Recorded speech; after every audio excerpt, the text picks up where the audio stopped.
तो दोस्तों चलिए इसको स्टार्ट करते हैं, इंटरनेट एवं सोशल नेटवर्किंग साइट। तो ये 8वां लेक्चर मतलब 8वां यूनिट है। ये 2 यूनिट और बचे हुए हैं, जल्दी से कंप्लीट करने का प्रयास करेंगे। चलिए, इंटरनेट क्या है?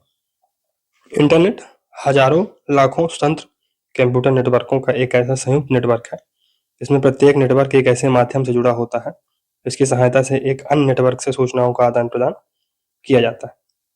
इंटरनेट इंटरनेशनल नेटवर्किंग का संक्षिप्त रूप है। यह एक विश्वव्यापी जाल है जो समान प्रोटोकॉल का अनुपालन कर डाटा एवं सूचनाओं को आदान प्रदान करता है। इसे नेटवर्कों का नेटवर्क व सूचना राजपथ भी कहा जाता है। इसका निर्माण विश्व भर में फैले व्यक्तिगत, सार्वजनिक, व्यापारिक, शैक्षणिक, सरकारी आदि कंप्यूटर नेटवर्कों के आपस में जुड़ने से होता है। इंटरनेट के बढ़ते प्रयोग के कारण आधुनिक युग को संचार क्रांति का युग कहा जाता है। तो ये महत्वपूर्ण है। 1962 में प्रोफेसर जेसी लिकलाइडर ने सर्वप्रथम इंटरनेट की स्थापना का विचार दिया था, परंतु अमेरिकन वैज्ञानिक बिंटन ग्रे कर्फ ने इसे मूर्त रूप दिया। इस कारण इसे इंटरनेट का जनक कहा जाता है। तो बिंटन ग्रे कर्फ को इंटरनेट का जनक कहा जाता है। 1969 में अमेरिकी रक्षा विभाग द्वारा ARPANET advance research project agency net का विकास किया गया। ARPANET को दुनिया का पहला नेटवर्क कहा जाता है। ARPANET द्वारा बोला गया शब्द लो था। 1989 में टिम बर्नर्स-ली द्वारा world Wide web WWW world Wide web का प्रस्ताव दिया गया। इसी कारण टिम बर्नर्स-ली को WWW का जनक माना जाता है। 1990 में इंटरनेट को आम जन के लिए खोल दिया गया था। 1990 में टिम बर्नर्स-ली ने हाइपर टेक्स्ट मार्कअप लैंग्वेज का विकास किया, HTML। फिर WWW का पहला प्रयोग 6 अगस्त 1991 को किया गया। 1993 में सर्न ने WWE को निःशुल्क उपयोग के लिए उपलब्ध कराया। HTML का आविष्कार टिम बर्नर्स-ली ने किया था। 1994 में WWW के लिए विभिन्न मानकों तथा प्रोटोकॉल का विकास करने के लिए वर्ल्ड वाइड वेब संघ की स्थापना की गई। SpaceX कंपनी द्वारा स्टारलिंक परियोजना दुनिया की सबसे बड़ी वैश्विक इंटरनेट परियोजना है। इसके द्वारा विश्व भर में हाई स्पीड इंटरनेट की सुविधा प्रदान की जाएगी। इसकी स्थापना एलॉन मस्क द्वारा 6 मई 2002 को की गई थी। हाल ही में SpaceX ने 60 उपग्रहों को अंतरिक्ष में स्थापित किया।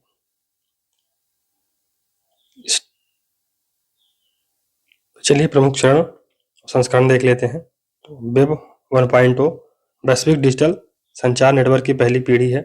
आविष्कार कौन है इसके? आविष्कार इसका कब हुआ था? 1989 में, और ये 1999 तक चला। विशेषताएं क्या थी? इसे रीड ओनली इंटरनेट के नाम से जाना जाता है। यह स्थिर वेब पेजों से बना होता है जो केवल निष्क्रिय जुड़ाव की अनुमति देता है। वेब 2.0 रीड एंड राइट चरण। तो 1990 के दशक से शुरुआत। उपयोगकर्ता अब सामाजिक वेब के लिए निर्माण, साथ ही अन्य उपयोगकर्ता के साथ संवाद भी स्थापित कर सकते हैं, जिसका अभी हम उपयोग करते हैं। वेब 3.0 पढ़ने, लिखने, निष्पादित करने एवं वेब विकेंद्रीकरण पर आधारित। वर्ष 2014 में ब्लॉकचेन टेक्नोलॉजी कंपनी इथेरियम के संस्थापक गोविंद बुड ने वेब 3.0 शब्द का इंटरमेंटल किया था। फिर ब्लॉकचेन तकनीक का उपयोग, इसमें लोग बिना मध्यस्थ के एक दूसरे से संवाद स्थापित कर सकते हैं। इसमें आर्टिफिशियल इंटेलिजेंस और मशीन लर्निंग का उपयोग किया जाता है। वेब 5.0 तो एक अतिरिक्त विकेंद्रीकृत वेब का निर्माण करना है जो किसी के डेटा और पहचान को नियंत्रित करता है। यह इंटरनेट पर अपनी पहचान रखने और अपने डेटा को नियंत्रित करने की अनुमति देता है। फिर उपभोक्ता को स्वयं के डाटा पर नियंत्रण रखना इसका उद्देश्य होगा।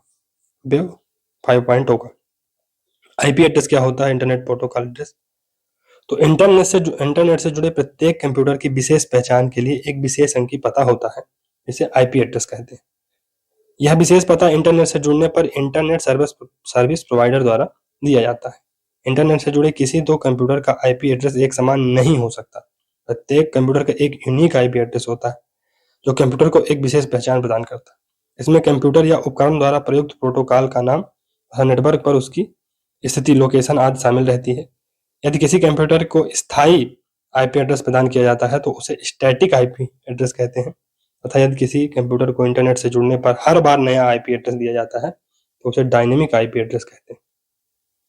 इंटरनेट प्रोटोकॉल वर्जन 4 IPv4 इसे 1981 में विकसित किया गया था। सबसे ज्यादा प्रयोग होने वाला इंटरनेट प्रोटोकॉल है। इंटरनेट प्रोटोकॉल वर्जन 4 IPv4 में 0 से 255 तक के अंकों के 4 समूह सेट होते हैं। इसे बिंदु डॉट द्वारा अलग किया जाता है, जैसे 173.225.0.14।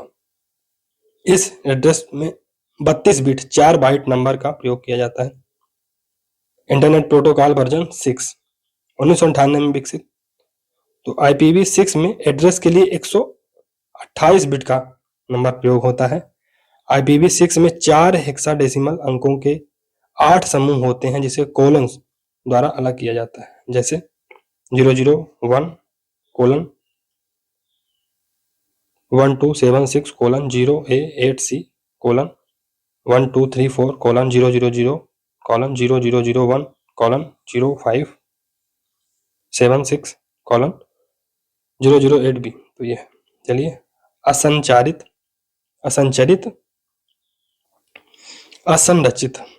असंरचित यानी अनस्ट्रक्चर्ड सप्लीमेंट्री सर्विस डाटा, संरचित अनुपूरक सेवा डाटा USSD। ये क्या होता है? एक प्रोटोकॉल है ये जो GSM सेलुलर फोन द्वारा सेवा प्रदाता के कंप्यूटरों से संचार हेतु प्रयुक्त की जाती है। USSD का प्रयोग WAP web browsing, prepaid call, bank सेवाओं, मोबाइल धन सेवाओं, मेन्यू आधारित जानकारी सेवाओं आदि के लिए किया जाता है। USSD संदेश 182 अल्फा न्यूमेरिक कैरेक्टर्स तक लंबे हो सकते हैं। अगस्त 2016 में यूनियन बैंक ऑफ इंडिया ने NPCI national payment corporation of India के साथ मिलकर बैंकिंग आवश्यकताओं के संदर्भ में USSD आधारित *99# मोबाइल एप्लीकेशन लॉन्च किया।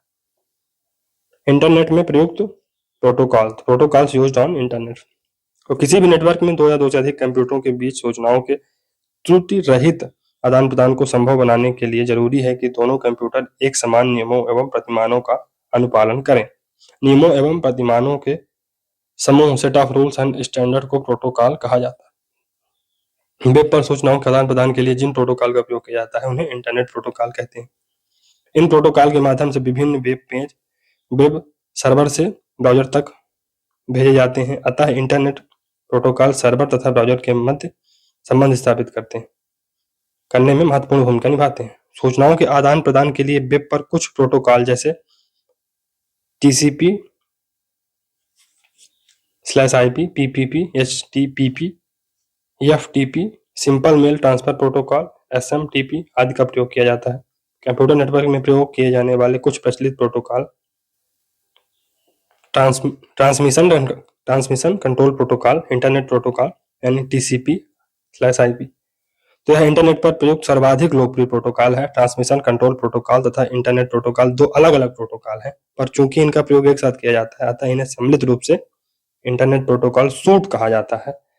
इसका प्रयोग कर इंटरनेट पर दूरस्थ कंप्यूटर तथा सर्वर के बीच संचार स्थापित किया जाता है। TCP/IP इंटरनेट का संचार प्रोटोकॉल है। फिर TCP/IP reference model. TCP/IP 2 computer के बीच इंफॉर्मेशन ट्रांसफर और कम्युनिकेशन को पॉसिबल करता है। इसका प्रयोग डाटा को सुरक्षित ढंग से भेजने के लिए किया जाता है। TCP की भूमिका डाटा को विभिन्न भागों पैकेट्स में बांटने की होती है और IP इन पैकेट्स का एड्रेस मुहैया कराता है। TCP/IP प्रोटोकॉल में 4 लेयर होती हैं। कौन कौन सी?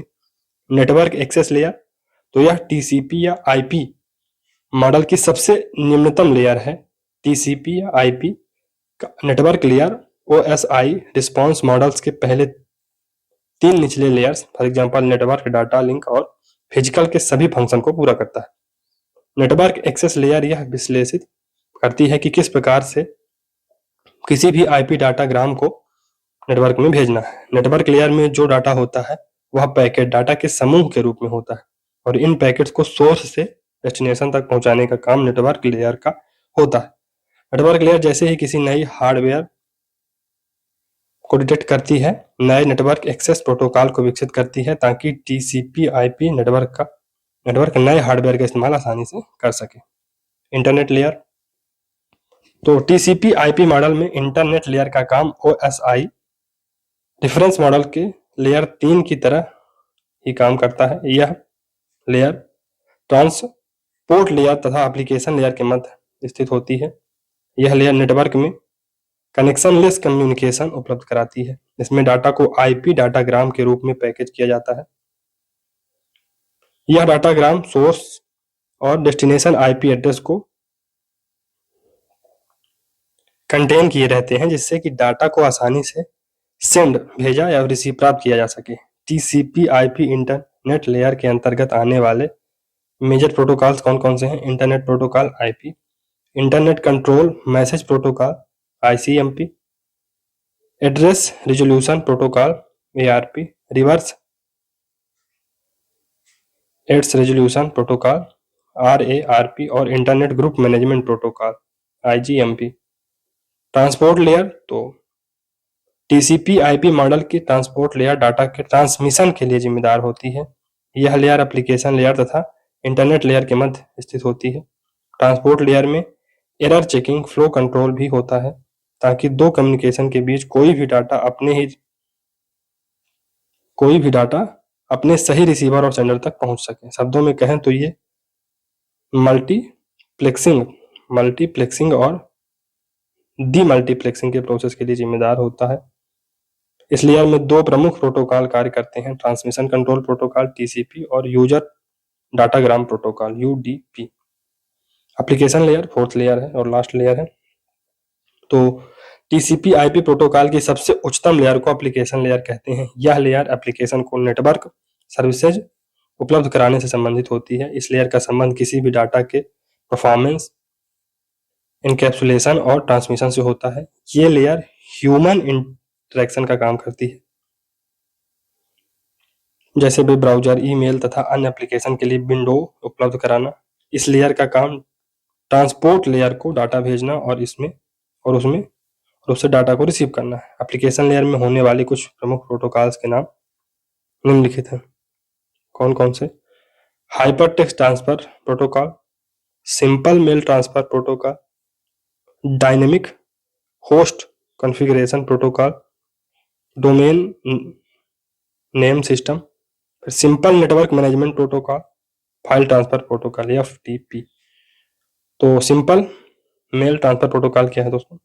यह इंटरनेट पर ईमेल के लिए प्रयुक्त सर्वाधिक लोकप्रिय प्रोटोकॉल है। उपयोगकर्ता के कंप्यूटर से मैसेज को ईमेल सर्वर तक तथा पुनः सर्वर से प्राप्तकर्ता तक भेजने के लिए इस प्रोटोकॉल का प्रयोग किया जाता है।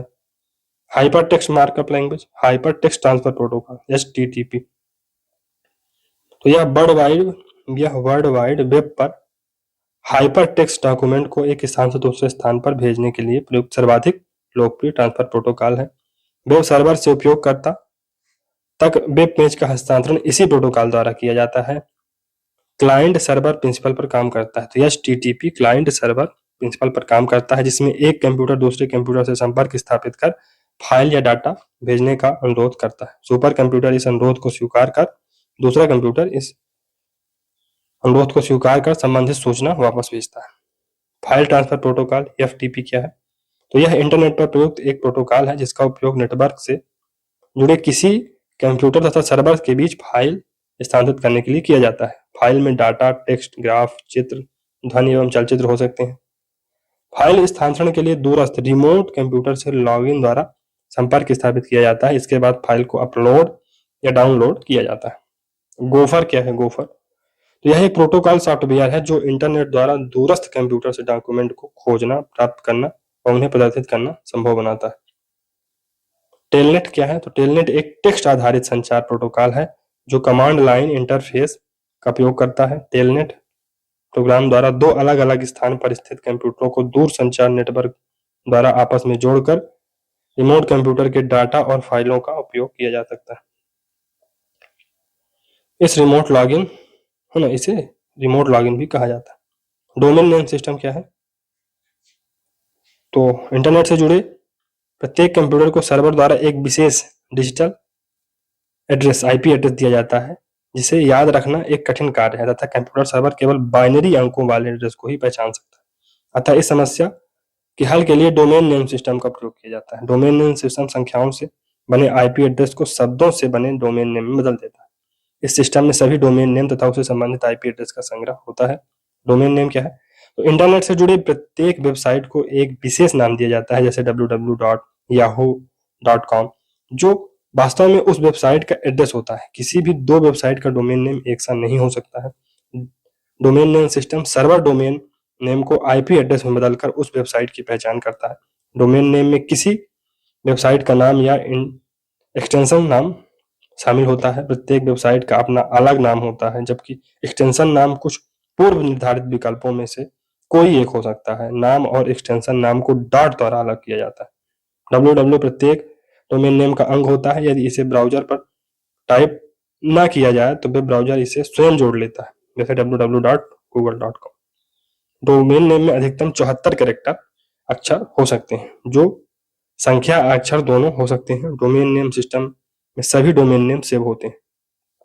टॉप लेवल डोमेन, तो टीएलडी क्या है? डोमेन नेम का अंतिम भाग जो बिंदु के बाद लिखा जाता है, वह किसी संस्था या देश आदि को इंडिकेट करता है। टॉप लेवल डोमेन नेम कहलाता है।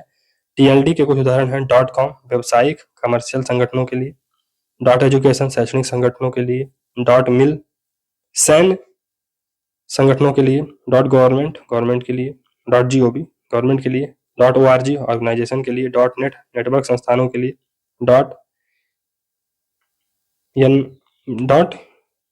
.int इंटरनेशनल संगठनों के लिए, .in इंडिया के लिए, .uk इंग्लैंड के लिए और .us यूएसए के लिए। होम पेज क्या होता है दोस्तों? वेबसाइट का मुख्य पृष्ठ, जो कि वेबसाइट ओपन करते वक्त सर्वप्रथम खुलता है तथा इस पर सूचना की हेडिंग लिखी होती है तथा उसमें अन्य पेज हाइपरलिंक के माध्यम से जुड़े रहते हैं, होम पेज कहलाता है। जब कोई भी चीज आप सर्च करते हैं तो सबसे पहला जो इंटरफेस खोलता है वही होम पेज है, जिसमें बहुत सारी मतलब हर एक है, उसमें जो नीले कलर का लिंक रहती है उसको क्लिक करने पर आगे बढ़ता है, तो वो है होम पेज।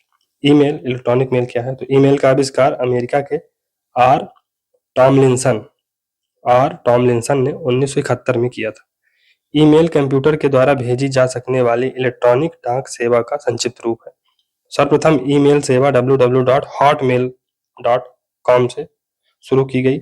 इसे एक भारतीय सबीर भाटिया ने विकसित किया था। इसके बाद माइक्रोसॉफ्ट ने खरीद लिया इसे। हाल ही में वीडियो मेल का प्रचलन भी तेजी से बढ़ रहा है। इसके अंतर्गत प्रेषण video clip, video calling, video chat, video message, GIF जैसे चित्र संदेश इंटरनेट के माध्यम से भेजता है। ईमेल स्पैम को जंक ईमेल या अनसॉलिसिटेड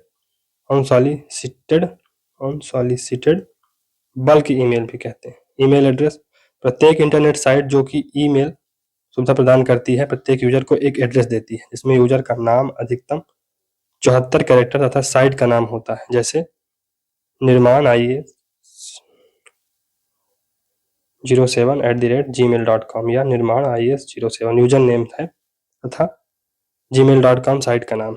इन दोनों को अलग अलग करने के लिए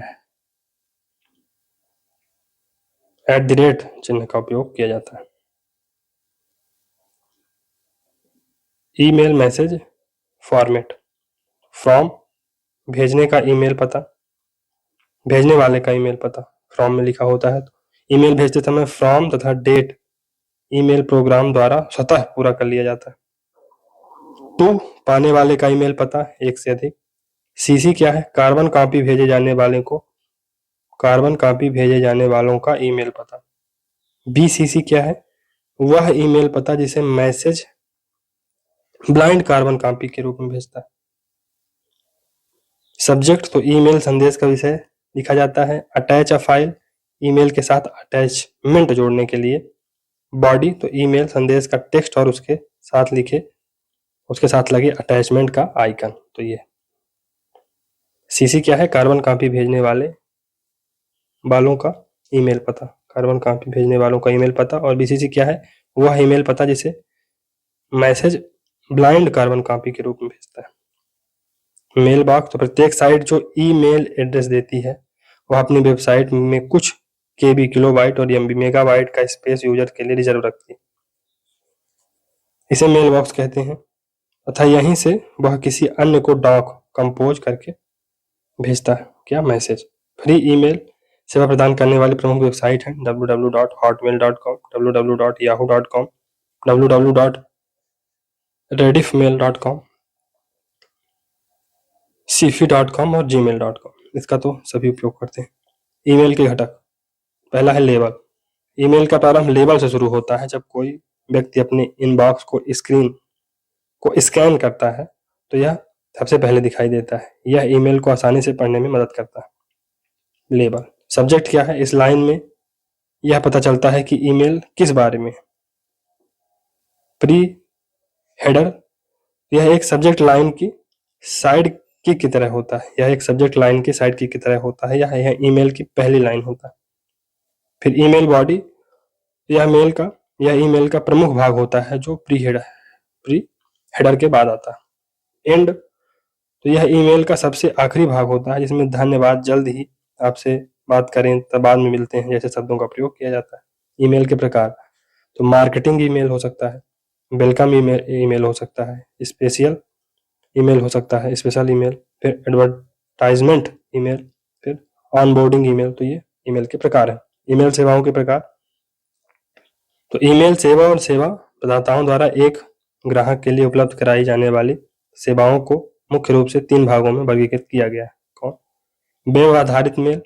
कई ईमेल प्रदाताओं के पास एक वेब आधारित ईमेल क्लाइंट जैसे जीमेल, आउटलुक.com एंड याहू मेल है। यह उपयोगकर्ता को अपने ईमेल प्राप्त करने और भेजने के लिए किसी भी संगत वेब ब्राउज़र का उपयोग करके ईमेल खाते के लिए लॉगिन करने की अनुमति देता है।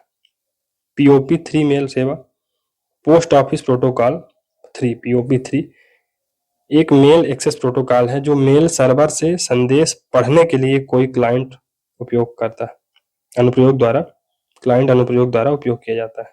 POP3 सरल डाउनलोड एंड डिलीट आवश्यकताओं का समर्थन करता है। IMAP मेल सर्विस, तो internal message access protocol IMAP एकाधिक डिवाइस से किसी मेल बॉक्स का प्रबंध करने के लिए सुविधाएं प्रदान करता है। छोटे पोर्टेबल डिवाइस जैसे स्मार्टफोन पर तेजी से ईमेल जांच करने के लिए उपयोग किया जाता है। ईमेल द्वारा दी जाने वाली सुविधाएं, तो एड्रेस बुक, ईमेल सेवा में बने एड्रेस बुक में ईमेल एड्रेस स्टोर किया जाता है जिसे जरूरत पड़ने पर मेल भेजा जा सकता है। एड्रेस बुक में स्टोर किए गए ईमेल एड्रेस को दोबारा टाइप करने की जरूरत नहीं पड़ती, बल्कि उसे सेलेक्ट कर टू CC या BCC बॉक्स में डाला जा सकता है। मेलिंग लिस्ट, तो इसमें क्या है? यह ईमेल की एक विशेषता है जिसके द्वारा कोई संदेश लोगों को एक साथ भेजा जा सकता है। मेलिंग लिस्ट में प्राप्तकर्ताओं को ईमेल एड्रेस संग्रहित रहते हैं। जब किसी संदेश को मेलिंग लिस्ट में भेजा जाता है तो ईमेल सर्वर उस संदेश को मेलिंग लिस्ट में उपलब्ध सभी ईमेल एड्रेस को स्वतः भेज देता है। अटैचमेंट, तो किसी ईमेल के साथ text, table, graphics, animation, audio या वीडियो युक्त किसी फाइल को जोड़कर भेजा जा सकता है, जिसे अटैचमेंट कहते हैं। ईमेल विंडो में पेपर क्लिप के चित्र वाला आइकन होता है जिस पर क्लिक करने से अटैचमेंट डायलॉग बॉक्स खुलता है। सिग्नेचर क्या है? ईमेल संदेश के अंत में कोई विशेष अभिवादन या सूचना, यूजर नेम, ईमेल पता, फोन नंबर आदि जोड़ी जा सकती है, जिसे सिग्नेचर कहा जाता है। ईमेल के सिग्नेचर आइकन में पेन का चित्र बना होता है। कार्बन कॉपी CC, तो किसी मैसेज को यदि ईमेल के जरिए एक या अधिक व्यक्तियों को सूचना हेतु भेजना है तो इसका email address carbon copy column में लिखा जाता है। कार्बन कॉपी बॉक्स में अंकित पते पर ईमेल पाने वाला यह जान सकता है कि उक्त ईमेल उसके अतिरिक्त और किस किस पते पर भेजा गया। ब्लाइंड कार्बन कॉपी BCC, तो यह कार्बन कॉपी के समान ही है। सीसी और बीसीसी में अंतर यह है कि कार्बन कॉपी द्वारा भेजे गए संदेश में प्राप्तकर्ता को यह पता चल जाता है कि यह संदेश किस किस को भेजा गया है ना, अन्य किस किस को भेजा गया। दूसरी तरफ ब्लाइंड कार्बन कॉपी में प्राप्तकर्ता को यह पता नहीं चलता है कि वह संदेश अन्य किन किन व्यक्तियों को भेजा गया। ये बात है, सीसी में पता चल जाएगा कि हमारे अलावा किसको किसको भेजा गया है, बीसीसी में नहीं पता चलेगा। प्रायोरिटी, प्राथमिकता क्या है, किसी ईमेल संदेश में प्राथमिकता तय किए जाने का विकल्प होता है। तो किसी ईमेल संदेश में प्राथमिकता तय किए जाने का विकल्प होता है। किसी ईमेल को 3 प्रायोरिटी, लो, नॉर्मल और हाई में से किसी एक में रखा जा सकता है। उच्च प्राथमिकता हाई प्रायोरिटी वाले ईमेल संदेश के टेक्स्ट का रंग लाल होता है। रिप्लाई, तो अगर हम प्राप्त किए गए किसी ईमेल का जवाब भेजते हैं तो सब्जेक्ट बॉक्स में स्वतः जुड़ जाता है जो रिप्लाई को इंगित करता है। फॉरवर्ड, यदि प्राप्त किए गए ईमेल को किसी अन्य ईमेल एड्रेस पर भेजते हैं तो इसे फॉरवर्ड कहा जाता है। ड्राफ्ट, तो यदि आप कोई ईमेल संदेश तैयार करते हैं परंतु उसे बाद में भेजने के लिए सुरक्षित रखना चाहते हैं तो इसे ड्राफ्ट फोल्डर में सेव कर सकते हैं। इस ईमेल संदेश को कभी भी खोलकर डिलीट, एडिट या किसी अन्य ईमेल एड्रेस को सेंड किया जा सकता है। इंटरनेट द्वारा मिलने वाली सुविधाएं, टेलनेट है। टेलनेट एक ऐसी सुविधा है जिसके माध्यम से इंटरनेट से जुड़े विश्व के किसी भी कंप्यूटर पर लॉगिन कर और उस पर इस प्रकार कार्य कर सकते हैं जैसे कंप्यूटर का कीबोर्ड आप हो, जैसे कंप्यूटर का कीबोर्ड आपके पास हो। इसलिए इस सुविधा को दूरस्थ रिमोट लॉगिन भी कहते हैं। फाइल ट्रांसफर प्रोटोकॉल की सहायता से टेलनेट द्वारा नेटवर्क के एक कंप्यूटर से दूसरे कंप्यूटर पर आवश्यक नई एवं उपयोगी सूचनाओं को डाउनलोड किया जा सकता है। पुशनेट क्या है दोस्तों? पुशनेट एक ऐसी सुविधा है जिसकी सहायता से आपका संदेश इलेक्ट्रॉनिक बुलेटिन बोर्ड पर भेजा जा सकता है जहां उसे कोई भी देख सकता है। पुशनेट सुविधा देने के लिए इंटरनेट का होना आवश्यक नहीं है। तो एक ऐसी सुविधा है जिसकी सहायता से आपका संदेश इलेक्ट्रॉनिक बुलेटिन बोर्ड पर भेजा जा सकता है जहां उसे कोई भी देख सकता है और इंटरनेट की आवश्यकता नहीं होती, याद रखिए। यूजनेट, यह एक ऐसी सुविधा है जिसकी सहायता से नेटवर्क में निहित सूचनाओं के भंडार को किसी विषय पर आधारित समूह में बांटा जा सकता है तथा एक विषय पर रुचि रखने वाले व्यक्ति सूचनाओं का आदान प्रदान एवं विचार विमर्श आदि कर सकते हैं। जहां ईमेल की सुविधा केवल एक से अधिक तक ही सीमित है, यूजर नेट की सुविधा एक से अधिक में बांटी जा सकती है। तो ईमेल की सुविधा केवल एक से एक तक, ईमेल की सुविधा एक से एक तक सीमित है। यूजनेट की सुविधा एक से अधिक में बांटी जा सकती है। तो ये पंजीजी की तरह किसी को भी बांटा जा सकता है। सर्च इंजन, असंख्य पृष्ठों को सामग्री में से आपको मनचाही सामग्री या विषय वस्तु वाला पृष्ठ ढूंढ कर ले आने जैसे कार्य को पल भर में कर देने का कार्य इंटरनेट के सर्च इंजन द्वारा किया जाता है। सर्च इंजन के 4 प्रकार होते हैं: क्रॉलर,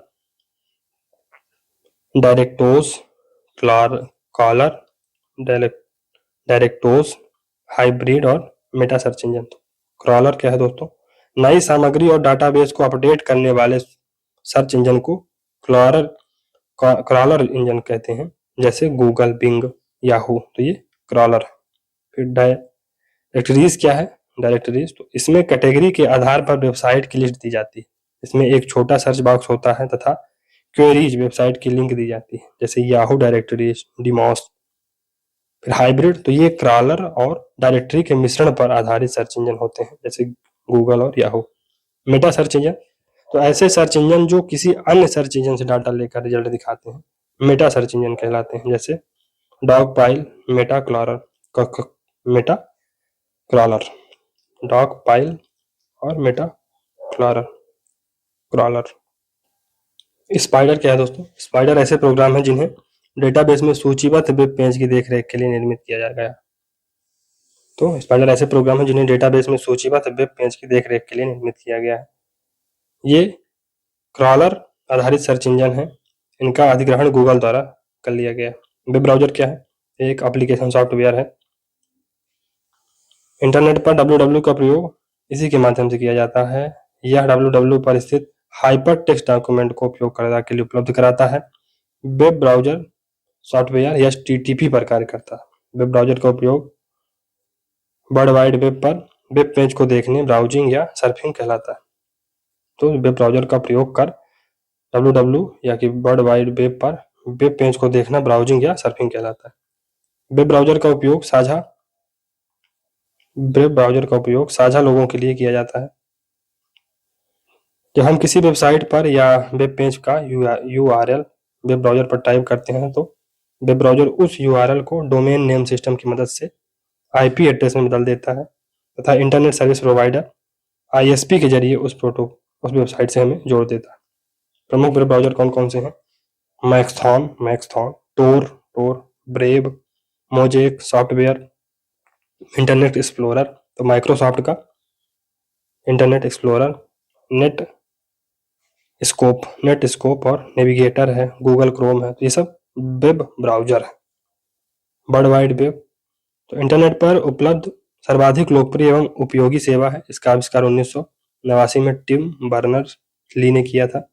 यह हाइपरलिंक द्वारा आपस में जुड़े हुए सूचनाओं का विशाल समूह है जिसे इंटरनेट पर वेब ब्राउज़र की सहायता से प्राप्त किया जा सकता है। यह एक ऐसा तंत्र है जिसमें विभिन्न कंप्यूटरों में एकत्रित सूचनाओं को हाइपरटेक्स्ट डॉक्यूमेंट की सहायता से एक दूसरे से जोड़ा जाता है। इन सूचनाओं को एक स्थान से दूसरे स्थान तक भेजने के लिए HTTP का प्रयोग किया जाता है। इससे इंटरनेट पर सूचनाओं का आदान प्रदान आसान बनाया जाता है। डार्क वेब क्या है दोस्तों? तो इंटरनेट 3 प्लेटफॉर्म पर कार्य करता है। कौन-कौन से? सरफेस वेब, डीप वेब और डार्क वेब। डार्क वेब सबसे खतरनाक होता है। इसका प्रयोग आमतौर पर यूज होने वाले सर्च इंजन से एक्सेस नहीं किया जा सकता है। डार्क वेब की साइट को tor इंक्रिप्शन टूल के प्रयोग से हाइड छिपा दिया जाता है। तो डार्क वेब की साइट को tor इंक्रिप्शन टूल के प्रयोग से हाइड छिपा दिया जाता है। इस ब्राउज़र के अंत में .onion प्रयोग होता है। यूजर का IP यानी इंटरनेट प्रोटोकॉल का पता लगातार बदलता रहता है जिससे उन्हें खोज पाना लगभग नामुमकिन होता है। डार्क वेब का प्रयोग child pornography, drugs, live murder, मानव अंगों की तस्करी आदि में किया जाता है। Uniform resource locator URL, uniform resource locator, www पर किसी वेब पेज का विशेषीकृत पता उस वेब पेज का URL कहलाता है। यह नेटवर्क की एक व्यवस्था है जो बताता है कि वांछित सूचना कहाँ उपलब्ध है। वांछित वेब पेज तक पहुंचने के लिए ब्राउज़र के एड्रेस बार पर उसका URL डाला जाता है। URL में डोमेन नेम शामिल होता है। किसी वेबसाइट में प्रत्येक वेब पेज का अपना अलग URL होता है जिससे सीधे उस वेब पेज तक पहुंचा जा सकता है। यूनिफॉर्म रिसोर्स आइडेंटिफायर URI, तो www पर स्थित किसी फाइल या सूचना का नाम और उसकी स्थिति, नेम और लोकेशन URI बताता है। इसमें URL का कुछ या पूरा हिस्सा शामिल होता है। URI में सूचना या फाइल का नाम और स्थिति दोनों होते हैं जबकि URL सूचना की स्थिति, लोकेशन तथा उसे प्राप्त करने का मार्ग बतलाता है। प्रमुख सर्च इंजन वेबसाइट कौन-कौन सी हैं? www.msn.com, google.com, yahoo.com, baidu.com, yandex.com, directhit.com, indianwebsite.com, 123india.com। फिर प्रमुख सर्च इंजन तो गूगल है 1998 में स्थापित लैरी पेज और सर्जी ब्रिन द्वारा, बिंग 2009 में स्टीव वालमर के द्वारा माइक्रोसॉफ्ट द्वारा विकसित है। बिंग याहू 1994 में जेरी यांग और डेविड फिलो। यांडेक्स तो रूस का प्रसिद्ध सर्च इंजन है जो 1997 में स्थापित हुआ। संस्थापक आर्काडी बोरकोवस्की। फिर दुनिया के सर्वश्रेष्ठ search engine net market share पर के अनुसार दुनिया के 10 सर्वश्रेष्ठ सर्च इंजन गूगल है, फिर बिंज है, फिर याहू है, फिर यांडेक्स है, फिर आस्क है, फिर AOL है, फिर बाइडू है, फिर डकडकगो है, वॉल्फ्राम अल्फा है, डॉगपाइल है, लाइकोज है, मेटा क्रॉलर है। www पर प्रयुक्त भाषाएं तो HTML हाइपरटेक्स्ट मार्कअप लैंग्वेज। यह www पर वेब पेज या वेबसाइट को तैयार करने के प्रयुक्त सॉफ्टवेयर भाषा है जिसमें हाइपरटेक्स्ट तथा हाइपर लिंक का प्रयोग किया जाता है। HTML में विभिन्न वेब पेज को हाइपरलिंक के द्वारा आपस में जोड़ कर रखा जाता है जिससे उपयोगकर्ता अपनी इच्छानुसार एक पेज से दूसरे पेज में जा सकता है। हाइपरटेक्स्ट क्या है? तो हाइपरटेक्स्ट किसी वेब पेज पर प्रदर्शित वह टेक्स्ट है जो किसी अन्य वेब पेज से जुड़ा लिंक रहता है। यह ग्रीन या गहरे नीले रंग ब्लू कलर में या रेखांकित अंडरलाइन दिखाई देता है। हाइपर टेक्स्ट को माउस या कीबोर्ड पर क्लिक करने पर उससे जुड़ी सूचनाएं तक पहुंचा जा सकता है। हाइपर लिंक क्या होता है? हाइपर टेक्स्ट समझ में आ गया, वो जो नीला नीला मतलब वो रहते हैं, लिखे रहते हैं, अच्छा, उन पर जब क्लिक करते हैं तो वो अन्य वेबसाइट पर ले जाता है, तो वो जो नीले नीले अक्षर होते हैं वही हाइपर टेक्स्ट है। और हाइपर लिंक क्या है? यह हाइपर टेक्स्ट द्वारा वेब पेजों को आपस में जोड़ने की व्यवस्था है। हाइपर लिंक द्वारा हम www पर स्थित विभिन्न वेब पेजों को अपनी सुविधा अनुसार देख सकते हैं। एक्सटेंसिबल मार्कअप लैंग्वेज XML, तो यह www पर वेब पेज तैयार करने की एक भाषा है जिसमें डाटा स्टोर करने तथा उसे एक कंप्यूटर से दूसरे कंप्यूटर तक भेजने पर ध्यान दिया जाता है। HTML भाषा में जहां वेब पेज के डिजाइन पर ध्यान होता है, वहीं XML भाषा में डाटा स्टोर करने तथा डाटा स्थानांतरित करने पर, डाटा को ट्रांसफर करने पर बल दिया जाता है। फिर extensible hyper text markup language, तो यह सॉफ्टवेयर लैंग्वेज में HTML तथा XML दोनों भाषाओं की विशेषता समाहित है इसमें, इस सॉफ्टवेयर लैंग्वेज में। जावा स्क्रिप्ट, तो यह सन माइक्रो सिस्टम कंपनी द्वारा विकसित भाषा है जिसका उपयोग वेब पेज बनाने में किया जाता है। यह एक स्क्रिप्टिंग लैंग्वेज है, इसमें निर्देशों को लिखने की आवश्यकता न्यून होती है। PHP, तो hyper text pre processor. PHP एक सॉफ्टवेयर भाषा है जिसका उपयोग डायनेमिक वेब पेज के विकास में किया जाता है। इस भाषा का विकास रैस्मस लेडोर्फर ने 1994 में किया था। प्रारंभ में इसे पर्सनल होम पेज नाम दिया गया था। फेसबुक या याहू की वेबसाइट PHP भाषा में तैयार की गई। तो इंक्रिप्शन या एल्गोरिदम क्या होता है? तो इंक्रिप्शन एक प्रक्रिया है जिसके अंतर्गत डेटा को पहचानने योग्य या इनक्रिप्टेड रूप में परिवर्तित किया जाता है। इस प्रक्रिया का अनुपालन मुख्यतः संवेदनशील सूचनाओं को सुरक्षित रखने के हेतु किया जाता है। इसमें files, storage device, wireless network, internet एवं डेटा ट्रांसफर सम्मिलित होता है। जिस डाटा को इनक्रिप्ट किया जाता है उसे प्लेन टेक्स्ट या क्लियर टेक्स्ट कहते हैं। एल्गोरिदम के अलावा किसी डाटा को एक इनक्रिप्शन कुंजी की भी आवश्यकता होती है। उस कुंजी और उपयुक्त इनक्रिप्शन एल्गोरिदम का प्रयोग करते हुए प्लेन टेक्स्ट को डाटा के इनक्रिप्टेड पार्ट में बदल दिया जाता है, जिसे सिफर टेक्स्ट कहते हैं। सिफर टेक्स्ट। इनक्रिप्शन के प्रकार 3 प्रकार हैं। कौन कौन से? सममित इनक्रिप्शन, असममित इनक्रिप्शन और हैशिंग इनक्रिप्शन। तो सिमेट्रिक इनक्रिप्शन, इस पद्धति के अंतर्गत प्रेषक और रिसीवर को एक ही कुंजी की आवश्यकता होती है, इसलिए संदेश को डिक्रिप्ट करने के लिए प्राप्तकर्ता के पास पहले से ही कुंजी होनी चाहिए। यह विधि बंद सिस्टम के लिए अधिक उपयोगी है तथा साथ ही इस विधि में तीसरे पक्ष की घुसपैठ की आशंका भी कम रहती है। इसे निजी कुंजी क्रिप्टोग्राफी, प्राइवेट की क्रिप्टोग्राफी या गुप्त कुंजी एल्गोरिदम भी कहा जाता है। असिमेट्रिक इंक्रिप्शन, तो इसे सार्वजनिक कुंजी क्रिप्टोग्राफी भी कहा जाता है। इस पद्धति के अंतर्गत इंक्रिप्शन है तो 2 कुंजियों का प्रयोग किया जाता है, सार्वजनिक कुंजी और निजी कुंजी। हैशिंग इंक्रिप्शन, तो हैशिंग द्वारा संदेश के लिए एक निश्चित लंबाई तक अद्वितीय हस्ताक्षर उत्पन्न किए जाते हैं। प्रत्येक विशिष्ट संदेश का अपना एक विशिष्ट हैश होता है तथा थोड़ी सी भी संदेश की जानकारी में बदलाव होने पर तुरंत पता चल जाता है। इसलिए हैशिंग का प्रयोग केवल डेटा सत्यापित करने के लिए किया जाता है। कुछ विशेष इंक्रिप्शन या एल्गोरिदम, तो AES एडवांस्ड इंक्रिप्शन स्टैंडर्ड, यह एक आधुनिक एल्गोरिदम है। इसका प्रयोग राज्य सरकार तथा अन्य बड़े संगठनों द्वारा किया जाता है। इस एल्गोरिदम में 128, 192, 256 बिट तक की कुंजियों का प्रयोग किया जाता है। फिर DES डाटा इंक्रिप्शन स्टैंडर्ड, तो यह मूल डेटा इंक्रिप्शन DES का आधुनिक स्वरूप है जो हैकर्स के हमलों को रोकने हेतु बनाया गया था। यह एक सममित इंक्रिप्शन है, यानी सिमेट्रिक इंक्रिप्शन है। मुख्यतः यूनिक पासवर्ड तथा ATM पिन को इंक्रिप्ट करने के लिए इसका प्रयोग किया जाता है। RSA, तो यह एक सार्वजनिक कुंजी इंक्रिप्शन है जो इंटरनेट के माध्यम से प्रेषित जानकारी को इंक्रिप्ट करने हेतु उपयोग किया जाता है। यह एक सममित इंक्रिप्शन है, यानी यह भी एक असममित इंक्रिप्शन, मतलब ये असिमेट्रिक इंक्रिप्शन है। ब्लोफिश क्या है? यह एक DES इंक्रिप्शन का परिष्कृत रूप है। यह सममिति उपकरण संदेशों को 64 बिट ब्लॉकों में तोड़ता है और उन्हें व्यक्तिगत रूप से एन्क्रिप्ट करता है। यह एक अत्यंत सरल एवं सुरक्षित एल्गोरिथम है। यह एक सार्वजनिक डोमेन है। इसका प्रयोग मुख्यतः ई-कॉमर्स प्लेटफॉर्म, सुरक्षित भुगतान और पासवर्ड प्रबंधन टूल में किया जाता है।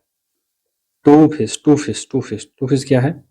यह ब्लोफिश का एक परिवर्धित संस्करण है, यानी इसका एक मॉडिफाइड या सोफिस्टिकेटेड वर्जन है जो 128 बिट डेटा ब्लॉक को डिक्रिप्ट करता है तथा यह प्रत्येक डेटा को 16 राउंड में ही एन्क्रिप्ट करता है, चाहे कुंजी का साइज कुछ भी हो। यह लाइसेंस मुक्त सममित एन्क्रिप्शन है।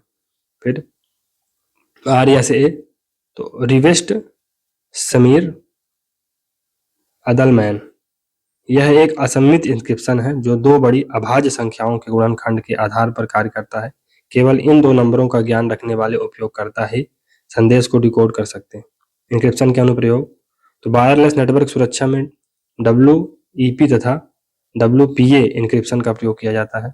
एन्क्रिप्शन तकनीक का प्रयोग अबोर्ड, एक्रोबैट और इंट्यूट टर्बोटेक्स जैसे सामान्य प्रोग्रामों में भी किया जाता है।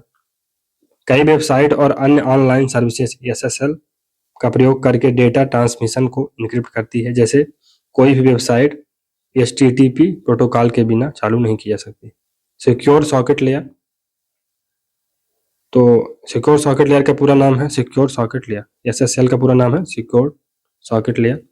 यह एक ऐसी टेक्नोलॉजी है जिससे हम सर्वर, वेबसाइट तथा क्लाइंट ब्राउज़र के मध्य एक इंक्रिप्टेड मीडियम को स्थापित करते हैं, जिससे हमें वेबसाइट तथा ब्राउज़र के मध्य सुरक्षित कनेक्शन उपलब्ध होता है। अन्य शब्दों में कहें तो इंटरनेट में डेटा को ऑनलाइन ट्रांसफर करने के लिए एक सिक्योरिटी सुरक्षा प्रोटोकॉल है। इस एन्क्रिप्शन तकनीक का निर्माण नेटस्कोप ने 1990 में किया था। SSL में दो कुंजियों की इसका प्रयोग किया जाता है, जिसमें पब्लिक की के बारे में सेंडर तथा रिसीवर दोनों को जानकारी होती है तथा प्राइवेट की के बारे में सिर्फ रिसीवर को जानकारी होती है। SSL का प्रयोग ज्यादातर credit card number, debit card number, online transaction एवं अन्य महत्वपूर्ण डॉक्यूमेंट्स को सुरक्षित ट्रांसमिट करने के लिए किया जाता है। क्रियान्वयन प्रक्रिया, तो प्रथम स्टेप में एक ब्राउज़र SSL द्वारा सुरक्षित वेबसाइट से कनेक्ट करने की कोशिश करता है। इसके बाद ब्राउज़र वेबसाइट से खुद को आइडेंटिफाई करने की रिक्वेस्ट करता है। इसके बाद वेबसाइट ब्राउज़र को SSL सर्टिफिकेट की कॉपी भेजता है। इसके बाद ब्राउज़र यह सुनिश्चित करता है कि SSL सर्टिफिकेट सही है या नहीं। अगर यह सही है तो ब्राउज़र वेबसाइट को एक मैसेज भेजता है। अंत में वेबसाइट ब्राउज़र को एक निर्देश पत्र एक्नॉलेजमेंट भेजता है और इस प्रकार वेबसाइट तथा ब्राउज़र के मध्य SSL एन्क्रिप्टेड सेशन शुरू हो जाता है। इंटरनेट से संबंधित प्रमुख संगठन, तो इंटरनेट किसी व्यक्ति या संस्थान के नियंत्रण से परे है, क्योंकि इंटरनेट अनेक छोटे बड़े कंप्यूटर नेटवर्क को आपस में जोड़ने से बनता है। इंटरनेट की कार्यप्रणाली की देखरेख करने तथा उसके अंतर्राष्ट्रीय मानक निर्धारित करने का कार्य कुछ स्वैच्छिक अंतर्राष्ट्रीय संस्थाएं करती हैं। कुछ प्रमुख अंतर्राष्ट्रीय संस्थाएं हैं। इंटरनेट सोसाइटी, ये 1992 में गठित यह एक गैर लाभकारी अंतर्राष्ट्रीय संगठन है। इसका गठन इंटरनेट से संबंधित मानकों, प्रोटोकॉल तथा नीतियों का विकास करने तथा लोगों को इस संबंध में शिक्षित करने के लिए किया गया है। इंटरनेट आर्किटेक्चर बोर्ड IAB, यह संस्थान इंटरनेट सोसाइटी ISOC द्वारा निर्धारित नियमों के तहत इंटरनेट के लिए आवश्यक तकनीकी और इंजीनियरिंग विकास का कार्य करता है। इसका गठन 1992 में हुआ था। यह ISOC का सलाहकारी निकाय। ICANN, internet corporation for assigned names and numbers, 1998 में स्थापित यह एक गैर लाभकारी संगठन है। यह IP एड्रेस तथा डोमेन नेम प्रदान करने तथा उनके मानकों के निर्धारण का कार्य करता है। डोमेन नेम रजिस्ट्रार्स, तो डोमेन नेम रजिस्ट्रार्स क्या होते हैं? कुछ गैर सरकारी संस्थाएं ICANN द्वारा निर्धारित मानकों के अनुसार इंटरनेट के प्रयोग के लिए डोमेन नेम प्रदान करती हैं, जिन्हें डोमेन नेम रजिस्ट्रार कहा जाता है। डोमेन नेम रजिस्ट्रार का यह एक उद्देश्य होता है कि प्रत्येक व्यक्ति या संस्था को इंटरनेट पर विशेष यूनिक डोमेन नेम प्रदान किया जाए। डोमेन नेम रजिस्ट्रार का निर्धारण ICANN या country code top level domain CCTDL या GTLD journal top level domain द्वारा किया जाता है। IETF internet engineering task force, internet मानकों का विकास करने एवं उनके प्रयोग को प्रोत्साहित करने के लिए इनकी स्थापना 1986 में की गई थी। यह एक गैर लाभकारी संगठन है। यह IAB के निर्देश से संचालित होता है। W3C world Wide web consortium, यह एक अंतरराष्ट्रीय संस्था है जो वर्ल्ड वाइड वेब के जनक टिम बर्नर्स-ली के नेतृत्व में काम करती है। इसका गठन 1994 में किया गया था। यह संस्था वर्ल्ड वाइड वेब के प्रयोग के लिए अंतरराष्ट्रीय मानकों का निर्धारण करती है। यह www के बारे में चर्चा के लिए एक खुले मंच के रूप में कार्य करती है। NC, यह एक अमेरिकन नेशनल स्टैंडर्ड इंस्टीट्यूट का छोटा रूप है। यह USA का एक ऐसा संस्थान है जो कंप्यूटर संबंधी वस्तुओं का मानकीकरण करता है। ऑफसेट तो ये एसोसिएशन ऑफ फ्रांसीसी पोरुल साइबर नेटवर्क्स इकोनॉमिक्स इट टिबिनक एक कार्यकारी संस्था है। इसका उद्देश्य सभी फ्रेंच वैज्ञानिकों, कंप्यूटर प्रौद्योगिकी से जुड़े व्यक्तियों, कंप्यूटर तकनीक में रुचि रखने वाले इंजीनियरों को एक साथ लाना है। भारत में इंटरनेट, तो भारत में सर्वप्रथम इंटरनेट सेवा का प्रारंभ विदेश संचार निगम लिमिटेड BSNL नहीं BSNL द्वारा 15 अगस्त 1995 को गेटवे इंटरनेट के नाम से किया गया था। भारत में दूसरी इंटरनेट प्रदाता कंपनी सत्यम इन्फो है, जिसका नवंबर 1998 में इंटरनेट सेवा प्रारंभ की। भारत संचार निगम लिमिटेड BSNL की ब्रॉडबैंड सेवा का नाम डाटा वन है। भारत में पहली फ्री ईमेल सेवा हॉटमेल थी, जिसके जनक समीर भाटिया हैं।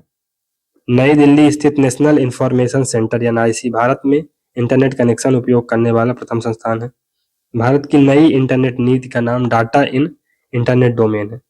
भारत में इंटरनेट सेवा प्रदाता, तो इंटरनेट सेवा प्रदाता ISP व्यक्तियों और संस्थाओं को इंटरनेट से जोड़ने का माध्यम है और उससे संबंधित सेवाएं प्रदान करते हैं।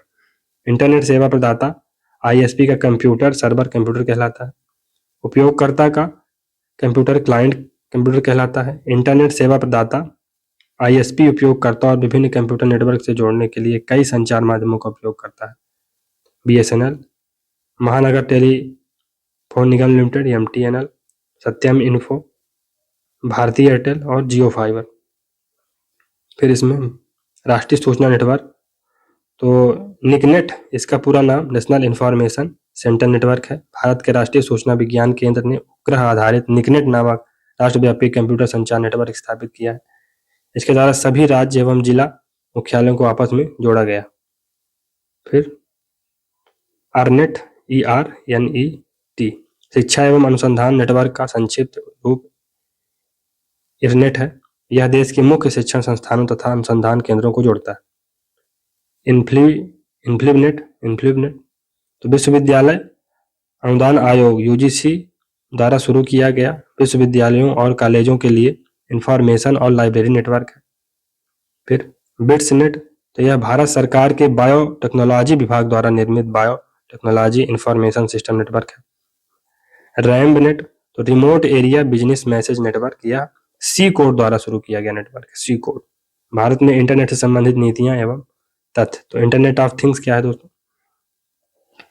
इंटरनेट ऑफ थिंग्स शब्द का पहली बार इस्तेमाल केविन एस्टन ने किया था।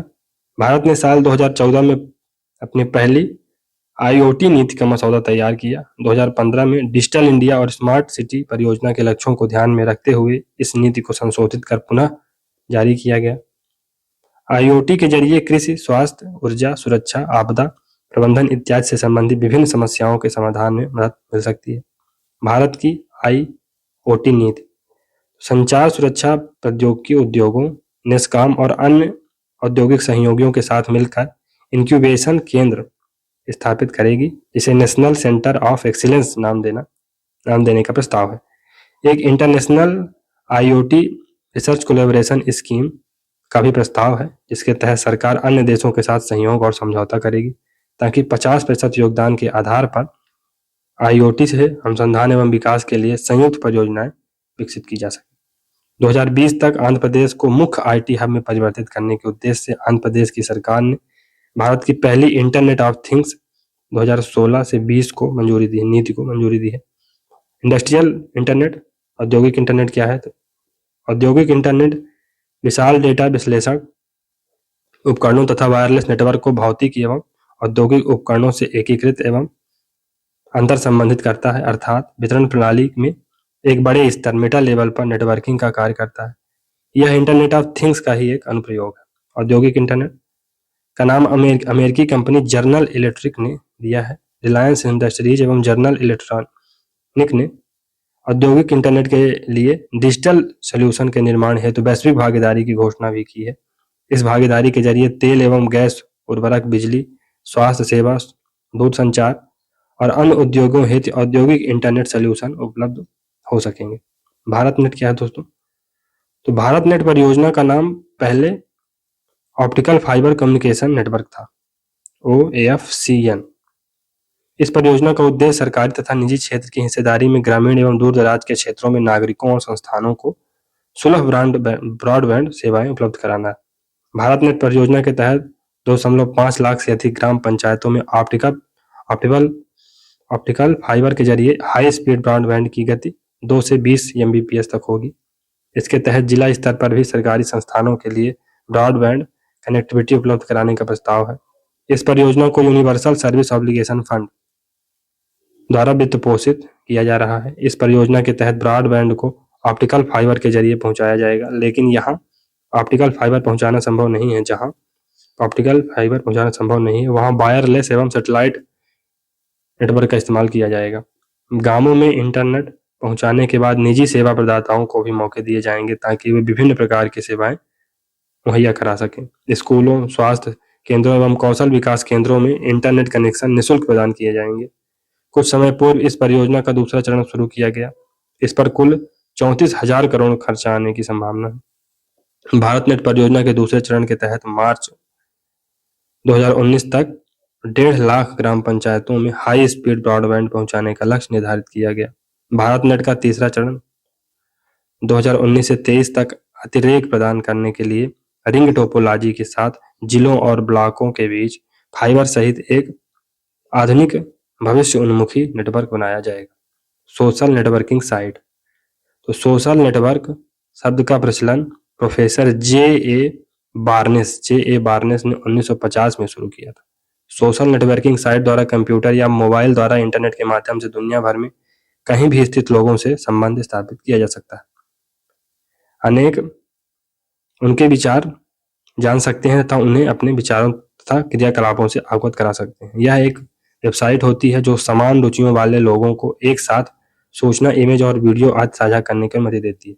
यह इंटरनेट के माध्यम से बना लोगों का समूह होता है। कुछ प्रचलित सोशल नेटवर्किंग साइट हैं Facebook, Twitter, Instagram, Yahoo, Google, Orkut, blog और माई स्पेस। माइक्रो ब्लॉगिंग क्या है दोस्तों? तो यह एक जनता के साथ सीधा संबंध का माध्यम है जिसमें टेक्स्ट मैसेज, ऑडियो मैसेज तथा ऑडियो एवं वीडियो कंटेंट का उपयोग किया जाता है। उदाहरण ट्विटर, पिंटरेस्ट, इंस्टाग्राम, फेसबुक आदि। सोशल नेटवर्किंग साइट वो इंटरनेट साइट्स हैं जिनका प्रयोग सोशल कम्युनिकेशन हेतु इंटरनेट से किया जाता है। आमतौर पर सोशल मीडिया सर्विसेज उपयोगकर्ता को प्रोफाइल बनाने हेतु अनुमति देता है। इसे मुख्य रूप से 2 प्रकार में बांटा जा सकता है। कौन कौन से? इंटरनल सोशल मीडिया साइट्स और external social media sites. Internal social media sites क्या है? ISMS मुख्य रूप से गुप्त एवं विशेष समुदाय होता है जिसमें कम मात्रा में लोग जुड़े होते हैं। ये उन्हीं लोगों के बीच की एक कम्युनिटी होती है जहां नेटवर्क में जुड़ने के लिए अनुमति की आवश्यकता होती है, जैसे एजुकेशन ग्रुप, फोटोग्राफी ग्रुप।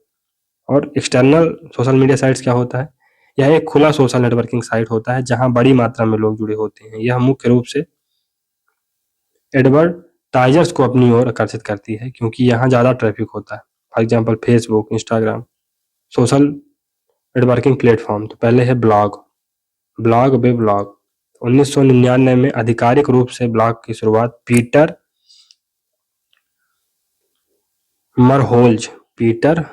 मरहोल्ज ने की थी। यह वेबसाइट है जिसमें मदें, आइटम्स नियमित आधार पर भेजी या पोस्ट की जाती हैं और कालानुक्रम बिलोक्रम में प्रदर्शित की जाती हैं। ब्लॉग शब्द वेबलॉग का लघुकृत रूप है। ब्लॉग संलेखन, ब्लॉग अनुरक्षण या विद्यमान ब्लॉग में लेख जोड़ना ब्लॉगिंग कहलाता है। ब्लॉग पर पृथक लेख ब्लॉग पोस्ट या एंट्रीज कहते हैं। वह व्यक्ति जो इन प्रविष्टियों को करता है ब्लॉगर कहलाता है। ब्लॉग में हाइपर टेक्स्ट प्रतिबिंब तथा अन्य पृष्ठों और वीडियो, ऑडियो और अन्य फाइलों के लिए लिंक्स शामिल है। ब्लॉग संवाद शैली में प्रलेखन प्रयोग करता है। ब्लॉग संवाद शैली में प्रलेखन प्रयोग करता है। ऑर्कुट क्या है? तो यह गूगल की सोशल नेटवर्किंग साइट है। गूगल की सोशल नेटवर्किंग साइट है जिसकी स्थापना आर्कुट ब्युकाक्टेन ने वर्ष 2004 में की थी।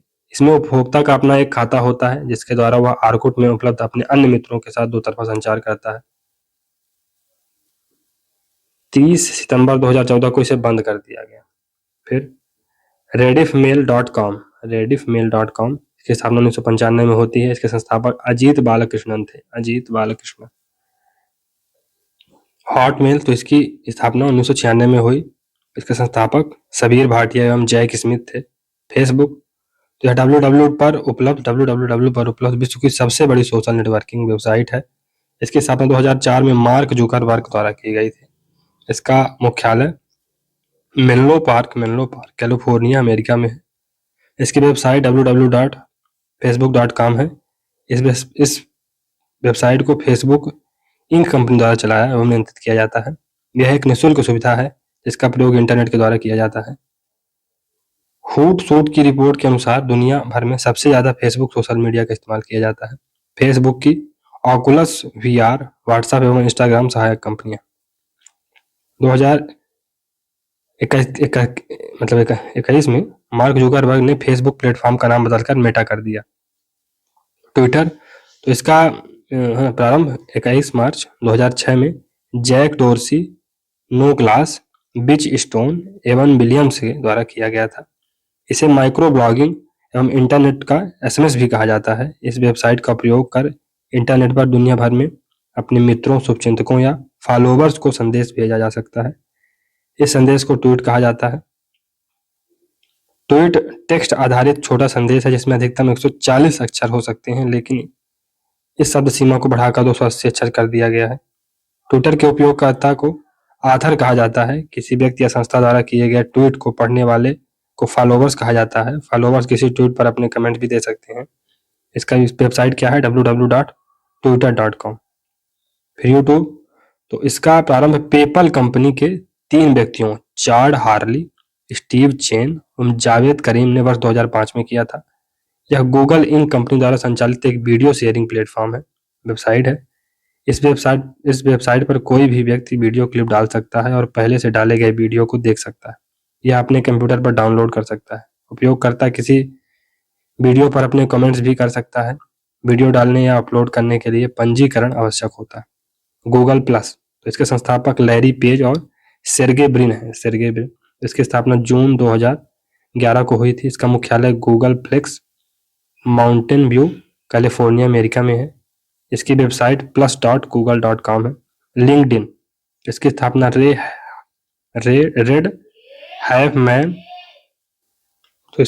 Red Hoffman Allen Blue Konstantin Guericke ने की थी। इसकी स्थापना 14 दिसंबर 2002 को हुई थी। इसका मुख्यालय माउंटेन ब्लू कैलिफोर्निया अमेरिका में है। इसका मुख्य कार्यकारी अधिकारी जेफ बेजोस है। इंस्टाग्राम 6 अक्टूबर 2010 को शुरू हुआ। केविन सिस्ट्राम और माइक क्राइगर हैं इसके संस्थापक। इसकी वेबसाइट www.instagram.com है। मुख्यालय अमेरिका में है। फेसबुक ने 2012 में इंस्टाग्राम को $1 बिलियन में खरीद लिया था, यानी अब इंस्टाग्राम की पेरेंट कंपनी फेसबुक मेटा हो गई है। व्हाट्सएप तो इसकी स्थापना 14 फरवरी 2009 को हुई थी। इसके संस्थापक जेम कूम और ब्रायन एक्टन है। इसके मुख्य कार्यकारी अधिकारी क्रिस डेनियल्स हैं। 2019 में थे। वर्तमान अधिकारी बिल कैथकार्ट हैं। इसका मुख्यालय माउंटेन ब्लू कैलिफोर्निया अमेरिका में है। इसकी वेबसाइट क्या है? www.whatsapp.com। हाल ही में फेसबुक द्वारा इसका अधिग्रहण कर लिया गया है। हाल ही में भारत में व्हाट्सएप ऐप ने ऑनलाइन पेमेंट बैंकिंग सुविधा ऐप के माध्यम से जियो इंडस्ट्रीज के साथ मिलकर प्रारंभ की है। सिग्नल ऐप क्या है? 2014 में लॉन्च, अमेरिकन फाउंडेशन सिग्नल द्वारा लॉन्च। कू ऐप, तो इस ऐप को भारत का ट्विटर कहा जाता है। संस्थापक अप्रेमिया राधाकृष्ण व मयंक विदावतका है। मयंक विदावतका और अप्रेमिया राधाकृष्ण। विशेषताएं: माइक्रो ब्लॉगिंग प्लेटफॉर्म, देश का पहला भाषा आधारित प्लेटफॉर्म जो 4 भारतीय भाषाओं में ब्लॉग लिखने की स्वतंत्रता देता है। गूगल लेंस, 2014 में इसे लॉन्च किया गया। गूगल लेंस एक ऐसा लेंस है जो फोटो देखकर उसकी जानकारी बता देता है। इसके द्वारा कोड स्कैन भी किया जा सकता है। यह एक डिजिटल बारकोड रीडर का भी कार्य करता है। बायबर, इसकी स्थापना दिसंबर 2010 में। यह एक फ्री कॉलिंग और मैसेजिंग ऐप है। बायबर वेबसाइट क्या है? www.viber.com। यह voice over internet protocol VoIP के नियमन के साथ प्रचलन में है। हाइक, ये तो मैसेजिंग ऐप है। जापान के सॉफ्टवेयर ग्रुप की वित्तीय सहायता से केविन भारती मित्तल द्वारा 2012 में इसकी स्थापना। अब तो ये थोड़ा सा डाउन में है, पहले बहुत चल रहा था। इसके अतिरिक्त स्काइप, वीचैट, माई स्पेस, स्नैपचैट, सीना, वीवो, फिर रेडिट, टरिंगा, रेनरेन, बाइडू, डिग आदि प्रमुख social media platform. Social media में फिल्टर की भूमिका। फिल्टर बहुत जरूरी है दोस्तों। डेटा, अच्छा वो वाला फिल्टर नहीं, डेटा को संशोधित कर उपयोगकर्ता के पसंद के अनुसार चयनित कर उपयोगकर्ता को उसकी पसंद के अनुसार ही सुझाव देना सोशल मीडिया के अंतर्गत फिल्टर का कार्य है। फिल्टर उपयोगकर्ता को खर्च, आदतों और पसंद के अनुसार सोशल मीडिया पर कार्य करने हेतु प्रेरित करता है तथा उपयोगकर्ता की वरीयता अनुसार उसके समक्ष विभिन्न विकल्प उपलब्ध कराता है। फिल्टर की सहायता से समान आदतों, खर्चों एवं पसंदों के अनुसार व्यक्ति एक दूसरे के संपर्क में आते हैं। फिल्टरिंग के तहत फिल्टरिंग के इस स्वरूप को ही सहयोगात्मक फिल्टरिंग यानी कोऑपरेटिव फिल्टरिंग कहते हैं। उदाहरण के लिए, एक वेबसाइट टेलीविजन शो के लिए एक सिफारिश प्रणाली स्थापित करना चाहती है तो वह साइट के उन उपयोगकर्ता को उसकी पसंदानुसार उस शो का प्रसारण करते हैं जिसको पसंद शो के कंटेंट से मेल खाती है। इस फिल्टरिंग का उपयोग मुख्यतः सोशल मीडिया, वेबसाइट तथा ई-कॉमर्स क्षेत्र से जुड़ी हुई कंपनियां मुख्य रूप से करती हैं। फिल्टरिंग और क्वेरी में क्या अंतर है? फिल्टर को सेव नहीं किया जा सकता, क्वेरी को अलग फाइल में संग्रहित किया जा सकता है। इसका प्रयोग अस्थायी रूप से डेटा प्राप्त करने के लिए किया जाता है। एक बार फिल्टर बंद होने के पश्चात उस डेटा को प्राप्त करने के लिए पुनः नया फिल्टर बनाना पड़ता है। क्वेरी में इच्छित डाटा स्थायी रूप से रखा जाता है। प्रयोगकर्ता कार्य के अनुसार उन्हें बार-बार उपयोग कर सकता है। फिल्टर में एक ही टेबल से डाटा प्राप्त किया जा सकता है। क्वेरी में एक से अधिक टेबल से इच्छित डाटा प्राप्त किया जा सकता है। जटिल प्रकार के डाटा या बड़े डाटाबेस के लिए फिल्टर का उपयोग कम किया जाता है। क्वेरी का उपयोग बड़े एवं जटिल डाटा में महत्वपूर्ण रूप से किया जाता है। फिर सामाजिक, सोशल नेटवर्क और सोशल ग्राफ। सामाजिक ग्राफ क्या है? सामाजिक ग्राफ एक ग्राफ है जो संस्थाओं के बीच सामाजिक संबंधों का प्रतिनिधित्व करता है। संक्षेप में, सामाजिक ग्राफ एक सामाजिक नेटवर्क का मॉडल है या प्रतिनिधित्व है जहां ग्राफ शब्द को ग्राफ सिद्धांत से लिया जाता है। फिर सामाजिक ग्राफ को हर किसी का वैश्विक मानचित्रण और वे कैसे संबंधित हैं के रूप में बताया गया है। सामाजिक ग्राफ का उपयोग 1964 की शुरुआत में किया गया था, यद्यपि आइसोक्लोज के संदर्भ में। लियो अपोस्टेल ने 1978 में इस शब्द का प्रयोग किया था। इस अवधारणा को मूल रूप से सोशियोग्राम कहा जाता है। 24 मई 2007 को फेसबुक 5 सम्मेलन में इस शब्द को लोकप्रिय बनाया गया था, जब इसका उपयोग यह समझाने के लिए किया गया था कि कैसे फेसबुक प्लेटफॉर्म एक ऑनलाइन अनुभव प्रदान करने के लिए लोगों के आपसी संबंधों को ऑनलाइन नेटवर्क के माध्यम से जोड़ेगा और फायदा उठाएगा।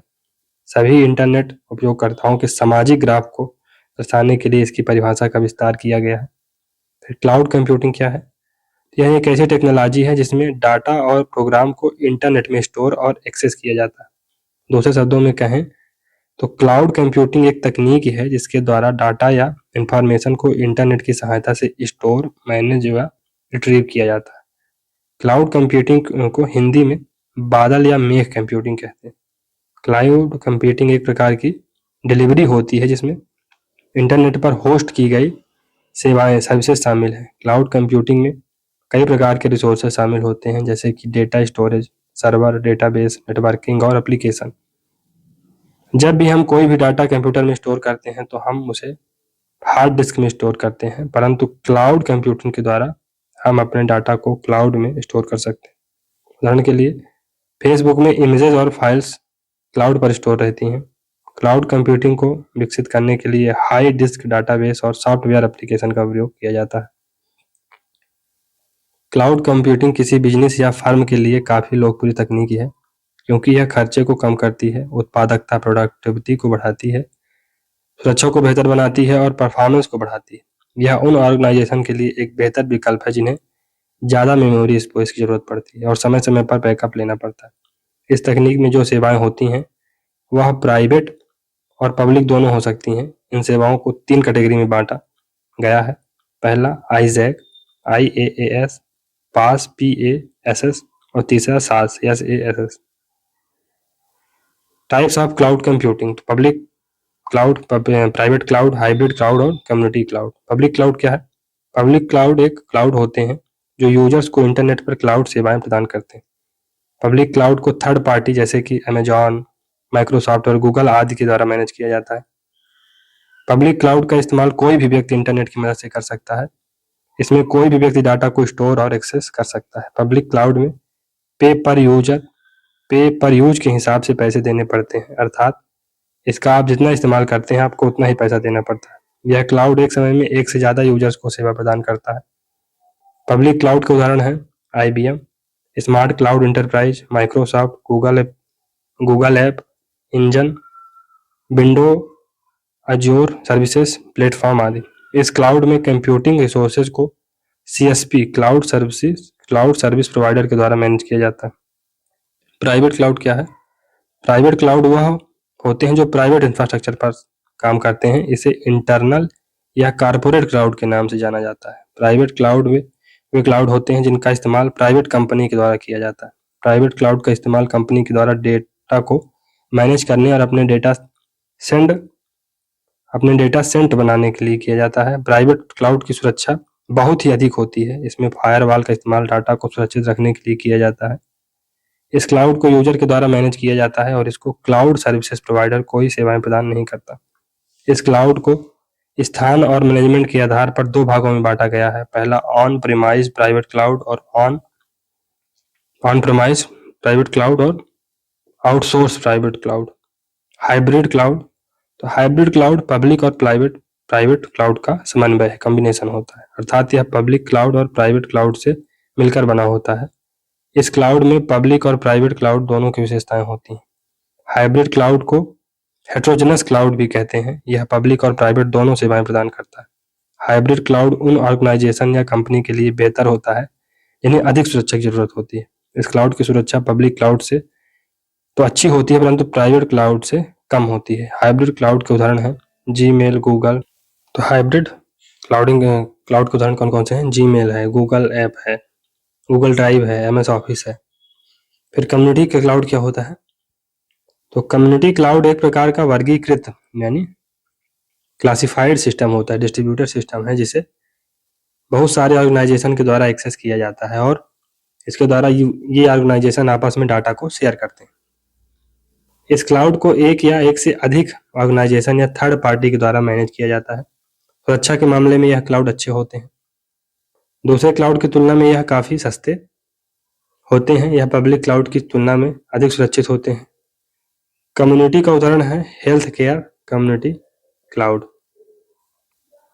क्लाउड कंप्यूटिंग के लाभ क्या कौन से हैं? तो क्लाउड कंप्यूटिंग में डेटा को स्टोर करना और उसका बैकअप लेना आसान होता है। इसमें जानकारी को शेयर करना आसान होता है। इसमें यूजर इंटरनेट का इस्तेमाल करके दुनिया में कहीं भी क्लाउड में स्टोर की गई जानकारी को एक्सेस कर सकता है। क्लाउड कंप्यूटिंग में जिन सॉफ्टवेयर और हार्डवेयर का इस्तेमाल किया जाता है उन्हें मेंटेन करने में कम खर्चा आता है। इसमें यूजर मोबाइल के माध्यम से डेटा को एक्सेस कर सकता है। इसमें यूजर जिन सेवाओं को खरीदता है उनके लिए उसे केवल उन्हीं के पैसे देने पड़ते हैं। क्लाउड कंप्यूटिंग में डॉक्यूमेंट, चित्र ऑडियो वीडियो जैसे डेटा को स्टोर करने के लिए ज़्यादा मेमोरी स्पेस मौजूद होता है। यह यूजर के डेटा को सुरक्षित रखने के लिए फायरवॉल का इस्तेमाल करता है, जिसके कारण यूजर का डेटा सुरक्षित रहता है।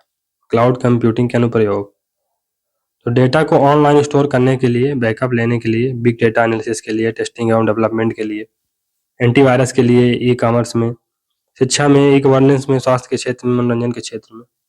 क्लाउड कंप्यूटिंग की सेवाएं, तो IaaS infrastructure as a service, यह एक ऐसा सर्विस मॉडल है जिसमें कस्टमर को क्लाउड वातावरण में हार्डवेयर, नेटवर्किंग तथा स्टोरेज सर्विसेज उपलब्ध कराई जाती हैं। दूसरे शब्दों में कहें तो आइजैक एक ऐसी सेवा है जहां पर नेटवर्किंग डिवाइस, डेटाबेस और वेब सर्वर इंटरप्राइज को एक इंफ्रास्ट्रक्चर प्रदान करती है। इसे हैज के नाम से भी जाना जाता है। इसमें यूजर्स को उतने ही पैसे देने पड़ते हैं जितना उसका इस्तेमाल करता है, जितना वो उसका इस्तेमाल करता है। उदाहरण गूगल कंप्यूटर इंजन या और माइक्रोसॉफ्ट अजूरे आदि। पास का पूरा नाम प्लेटफॉर्म एज सर्विस है। यह एक ऐसा सर्विस प्रोवाइडर है जो कि कस्टमर को एक ऐसा प्लेटफॉर्म देता है जिसमें कि वो आसानी से सॉफ्टवेयर एप्लीकेशन को बना सके, मैनेज कर सके और डिलीट कर सके। इस सर्विस का इस्तेमाल वेब डेवलपर्स के द्वारा कस्टम एप्लीकेशन बनाने के लिए किया जाता है। इस सर्विस में डेवलपर्स को कस्टम एप्लीकेशन बनाने के लिए data storage, data serving management की आवश्यकता नहीं पड़ती। पास को सामान्यतः मिडिलवेयर भी कहा जाता है क्योंकि यह सांस तथा आइजैक के मध्य का सर्विस मॉडल है। इसका उदाहरण गूगल ऐप इंजन और अमेजॉन वेब सर्विसेज है। सांस, तो इसका पूरा नाम सॉफ्टवेयर एज अ सर्विस होता है। यह एक ऐसा स्पेशल कंप्यूटिंग सर्विसेज है जिसका इस्तेमाल इंटरनेट पर एप्लीकेशन और सेवाओं को डिस्ट्रीब्यूट करने के लिए किया जाता है। यह एक डिस्ट्रीब्यूशनल मॉडल है जो कि इंटरनेट में सॉफ्टवेयर एप्लीकेशन जैसे ब्राउजर को एक सर्विस के रूप में ग्राहकों को उपलब्ध कराता है। सांस की सबसे अच्छी बात यह है कि हमें इसमें किसी सॉफ्टवेयर एप्लीकेशन को इंस्टॉल, मेंटेन तथा रन करने की आवश्यकता नहीं होती है, क्योंकि इसके सारे सॉफ्टवेयर एप्लीकेशन वेब ब्राउजर से सीधे ही रन हो जाते हैं। इसमें आइजैक और पास दोनों तरह की सेवाएं शामिल होती हैं। सांस में कस्टमर का डेटा पूरी तरह सुरक्षित होता है और अगर सिस्टम में कोई खराबी भी आ जाए तो डाटा सुरक्षित रहता है। सांस एप्लीकेशन के उदाहरण हैं गूगल एप्स और ऑफिस 365 आदि। फास, तो फंक्शन एज अ सर्विस, यह एक लोकप्रिय तकनीक है जो डेवलपर्स को इंटरनेट पर एप्लीकेशन बनाने के लिए एक प्रकार का वातावरण या प्लेटफॉर्म प्रदान करती है। यह सर्विस यूजर्स के कोड को विकसित करने, कैलकुलेशन करने और उसे एग्जीक्यूट करने में मदद करती है। यह सर्विस यूजर्स को इंफ्रास्ट्रक्चर को मेंटेन किए बिना ही कोड को डेवलप करने और अपडेट करने की परमिशन देती है। पास और फास दोनों में ही कार्य करने की क्षमता समान होती है, लेकिन लागत और स्केलेबिलिटी के मामले में अलग हो सकते हैं। डिजी लॉकर क्या है?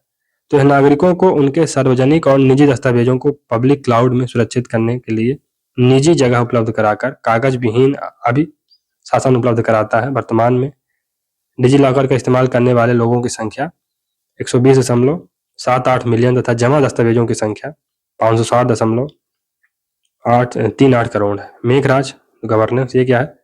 तो भारत की क्लाउड कंप्यूटिंग पहल सरकार के आईसीटी खर्च को अनुकूलित करते हुए देश में ई सेवाओं के वितरण में तेजी लाने पर केंद्रित है। यह बुनियादी ढांचे का इष्टतम उपयोग सुनिश्चित करता है और ई-जीओबी अनुप्रयोगों के विकास और तैनाती में तेजी लाता है। नेट न्यूट्रलिटी क्या है? तो नेट न्यूट्रलिटी का सिद्धांत मानता है कि इंटरनेट सेवा प्रदाताओं को सभी इंटरनेट गतिविधियों के साथ एक समान रूप से व्यवहार करना चाहिए। इंटरनेट सेवा प्रदाताओं या कंपनियों को किसी विशिष्ट डेटा के लिए अलग अलग कीमतें नहीं लेनी चाहिए, चाहे वह डेटा भिन्न वेबसाइटों पर विजिट करने के लिए हो या फिर अन्य सेवाओं के लिए हो। नेट न्यूट्रलिटी के सिद्धांत में यह भी स्वीकार किया गया है कि इंटरनेट सर्विस प्रदाताओं द्वारा इंटरनेट उपयोगकर्ताओं के साथ किसी भी प्रकार का भेदभाव न करते हुए उन्हें इंटरनेट पर उपलब्ध सभी सामग्री तक पहुंचने में सक्षम बनाना चाहिए। फिर इंटरनेट तथा सोशल मीडिया के जुड़े प्रमुख व्यक्तित्व, तो टिम बर्नर्स-ली, www के आविष्कारक, यूरोपियन देशों की प्रयोगशाला सर्न में वेब तकनीक के आविष्कारक राजू बानपाला 2006 में base2sms.com वेबसाइट शुरू की। 2007 में हैदराबाद से शुरुआत। मार्क जुकरबर्ग फेसबुक के संस्थापक। तो ईस्टन मॉस्कोविच, ए सेबरिन और क्रिस हुक्सन संस्थापक हैं। समीर भाटिया हॉटमेल के संस्थापक। सबीर ने ब्लॉग एवरीवेयर, माइक्रोसॉफ्ट ऑफिस का लाइव डॉक्यूमेंट्स नामक ऑनलाइन वैकल्पिक ऑफिस, सबसे बोलो.com आदि जारी किए। नारायण मूर्ति तो सॉफ्टवेयर कंपनी इंफोसिस टेक्नोलॉजी के संस्थापक, 1981 में इंफोसिस की स्थापना की। अजीम प्रेमजी विप्रो के संस्थापक, 1980 के दशक में विप्रो टेक्नोलॉजीज की स्थापना की। रामलिंगम राजू सत्यम इंफोसिस के संस्थापक, 1987 में सत्यम इंफोसिस की स्थापना की। रामादुरई टाटा कंसल्टेंसी सर्विसेज के प्रमुख कार्यपालक सीईओ। तो दोस्तों एक नई चीज आई है, मेटावर्स। मेटावर्स क्या है? ये अमेरिकी लेखक नील स्टीफेंस ने स्नो क्रश नामक एक विज्ञान कथा उपन्यास प्रकाशित किया। इसमें उन्होंने पहली बार एक आभासी डिजिटल दुनिया को दर्शाने के लिए मेटावर्स शब्द का प्रयोग किया था, जो वास्तविक दुनिया के साथ सह अस्तित्व में है। मेटावर्स एक ऐसा स्थान है जो भौतिक जगत के समांतर है, जहां उपयोगकर्ता त्रिआयामी स्थानों में मिल सकते हैं, काम कर सकते हैं, खेल सकते हैं और सामाजिक रूप से जुड़ सकते हैं। प्रत्येक प्रतिभागी का एक अवतार होता है और वह दूसरे प्रतिभागियों के साथ उनके अवतारों के माध्यम से बातचीत करता है। इसमें बहुत कुछ करने की क्षमता होती है। पार्टियों और संगीत समारोह की मेजबानी कर सकता है और यह उनमें भाग ले सकता है। जब चाहे तब दर्शकों की भूमिका से कलाकार की भूमिका में आ सकता है। ये है मेटावर्स। मेटावर्स के क्षेत्र में भारतीय नवाचार। तो इस साल मार्च में भारत स्थित युग मेटावर्स ने टिकटिंग प्लेटफॉर्म ब्लॉक टिकट्स के सहयोग से मेटावर्स में दुनिया की पहली नॉन स्टॉप मैराथन होली का आयोजन किया था। मुंबई स्थित साइंजी टेक्नोलॉजीज ने अमेरिका में पेटेंट प्राप्त किया है। यह नवाचार एक नए बैंकिंग एप्लीकेशन में मेटावर्स का प्रयोग करता है। किसी भारतीय स्टार्टअप कंपनी ने पहली बार ऐसा कर दिखाया। फिर इसमें IETF का पूरा नाम क्या है? इसका पूरा नाम है internet engineering task force. World Wide web, ये WWDC का गठन कब किया गया? तो ये 1994 में किया गया था। विदेश संचार निगम लिमिटेड द्वारा इंटरनेट सेवा कब शुरू की गई? तो ये 15 अगस्त 1995 को शुरू की गई। भारत में पहली IT नीति कब लागू हुई? 2014 में। भारत में ये IoT है दोस्तों। IoT नीति को लागू करने वाला प्रथम राज्य कौन सा है? IoT नीति को तो आंध्र प्रदेश। भारतनेट परियोजना वित्त पोषित है। भारतनेट ये यूनिवर्सल ऑब्लिगेशन फंड से इसको मिल रहा है, USOF द्वारा। फिर ट्विटर के संस्थापक कौन थे? तो इसमें दोस्तों C होगा, A and B, Jack Dorsey, Noah Glass और Biz Stone, Evan Williams.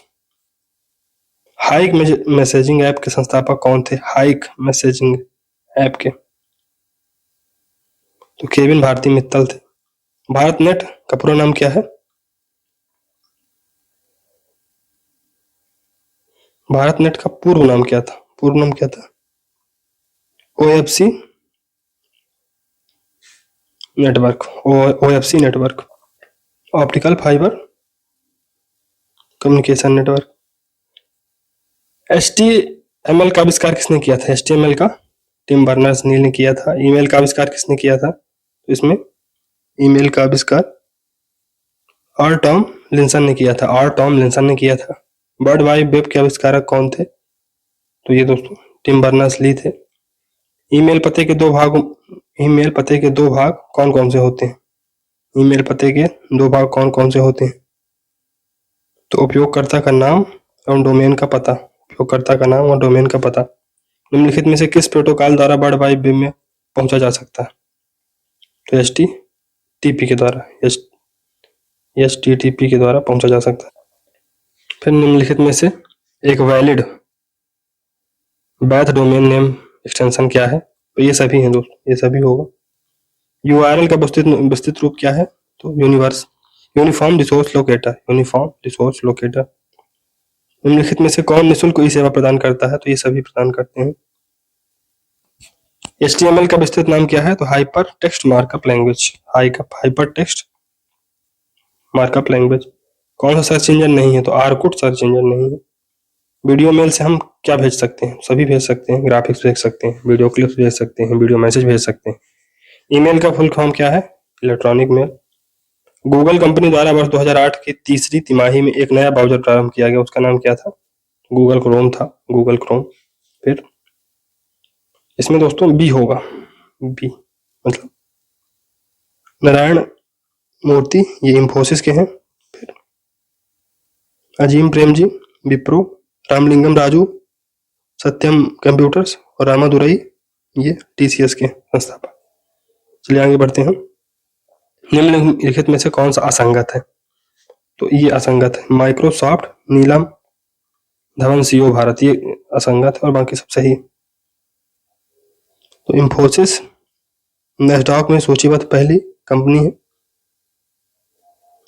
IBM Bharat में आई पहली कंप्यूटर आधारित कंपनी है और भारत में इंटरनेट सेवा की शुरुआत BSNL द्वारा की गई थी। एक सामाजिक नेटवर्क के रूप में प्रतिनिधित्व किया जा सकता है। तो इसमें दोस्तों क्या होगा? ग्राफ होगा, ग्राफ। IPv6 प्रोटोकॉल IP पते को प्रभावित करता है, 128। फिर XML का पूरा नाम क्या है? Extensible markup language. ब्लोफिस एक प्रकार है सिमेट्रिकल इंक्रिप्शन एल्गोरिदम का, सममित इंक्रिप्शन एल्गोरिदम का प्रकार है ये। यह वरीयता को एकत्रित करके प्रयोगकर्ता के हितों के बारे में स्वचालित अनुमान बनाने की एक विधि है, संयोगात्मक फिल्टरिंग। निम्नलिखित में से कौन सा एक सर्च इंजन है? तो बाइडू है, बाइडू। फिर ICANN संगठन के बारे में सही विकल्प चुनिए, तो उपयोग सभी होगा इसमें। मतलब इसका पूरा नाम है international corporation for assigned names and numbers. 1998 में बनता है। इंटरनेट पर IP एड्रेस तथा डोमेन नेम प्रदान करता है। ISP का पूरा नाम क्या है? तो इंटरनेट सर्विस प्रोवाइडर।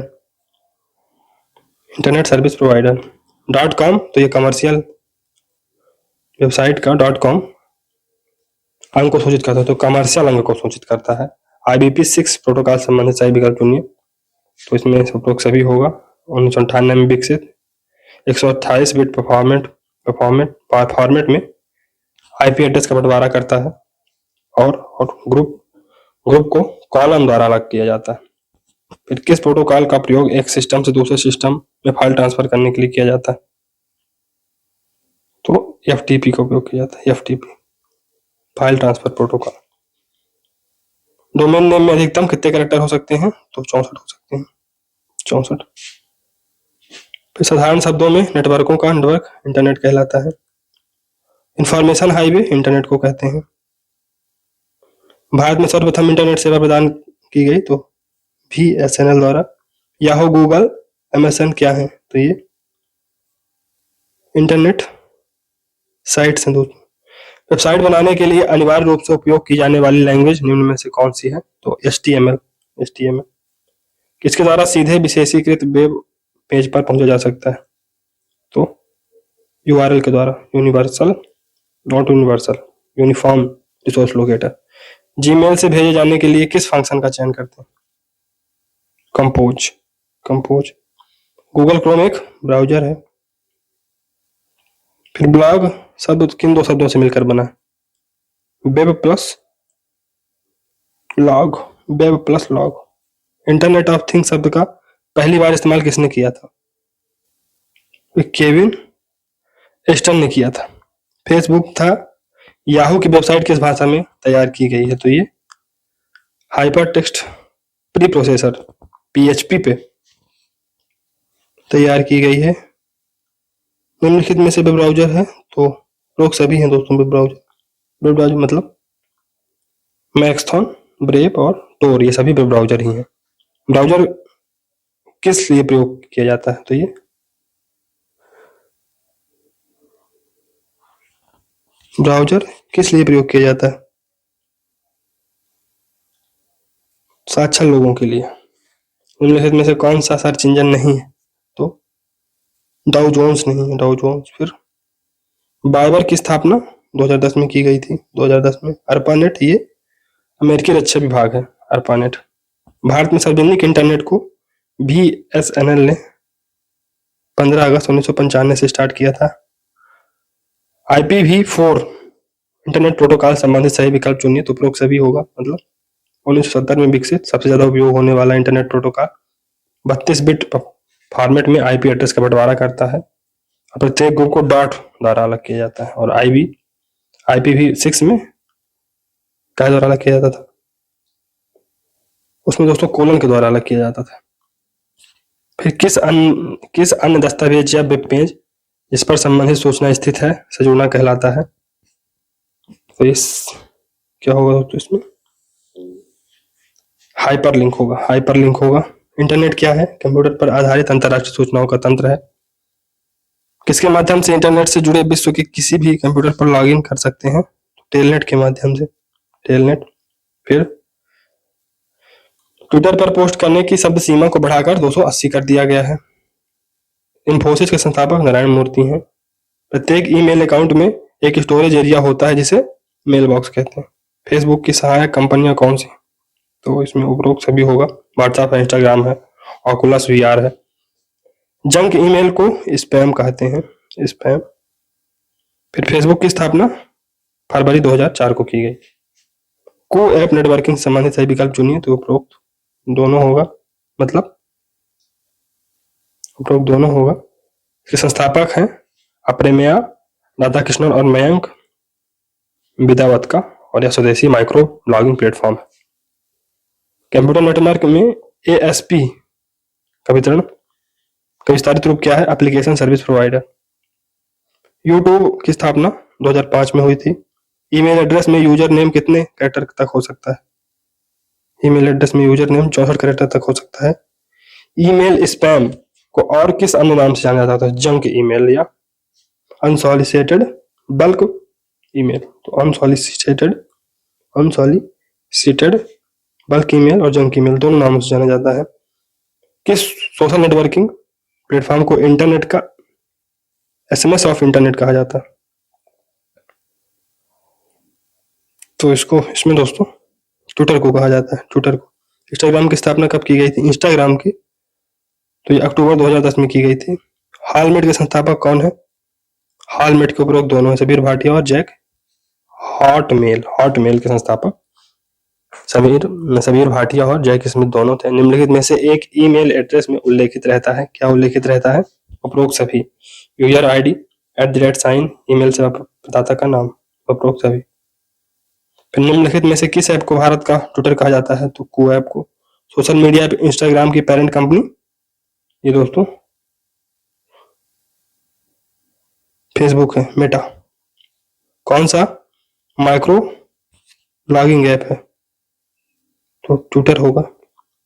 हॉटसूट की रिपोर्ट के अनुसार दुनिया भर में सबसे ज्यादा कौन सा सोशल मीडिया प्लेटफॉर्म इस्तेमाल किया जा रहा है? तो ये फेसबुक है। फिर डिग और रेडिट किस सोशल नेटवर्किंग का उदाहरण है? तो ये सोशल न्यूज का उदाहरण है। फिर निम्नलिखित में से कौन सत्यम इंफोसिस कंपनी के संस्थापक है? तो अभी हमने पढ़ा था, कौन थे? रामलिंगम राजू। कौन सा ईमेल पता का भाग नहीं हो सकता है? निम्नलिखित में से कौन सा ईमेल पता का भाग नहीं हो सकता? तो स्पेस नहीं हो सकता। निम्नलिखित में से कौन विप्रो के संस्थापक है? तो नारायण। विप्रो के संस्थापक अजीम प्रेम जी हैं, अजीम प्रेम जी।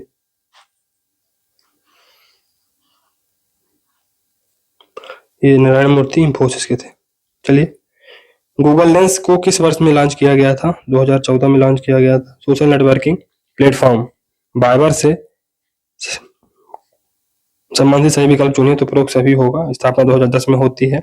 यह VoIP के नियमन के साथ प्रचलन में है। यह एक फ्री कॉलिंग एवं मैसेजिंग ऐप है।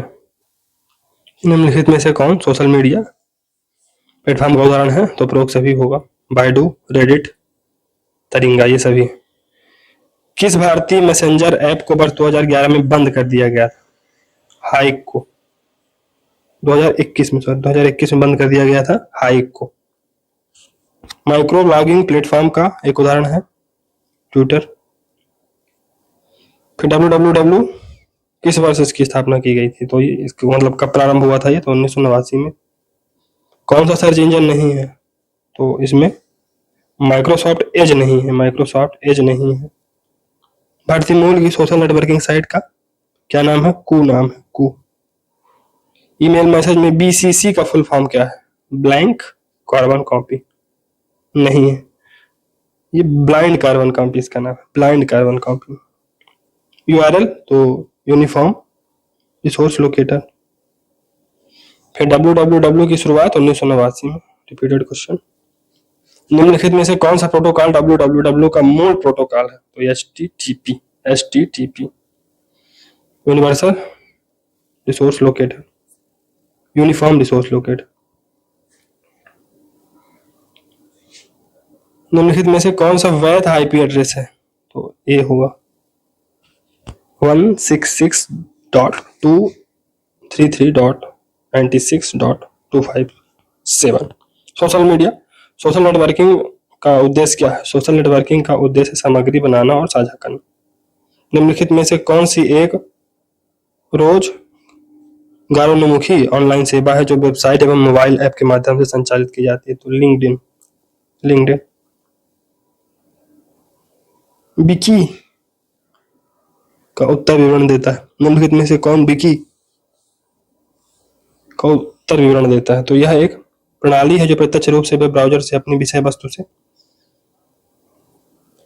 वस्तु के प्रति भागपरक आशोधन की अनुमति देता है।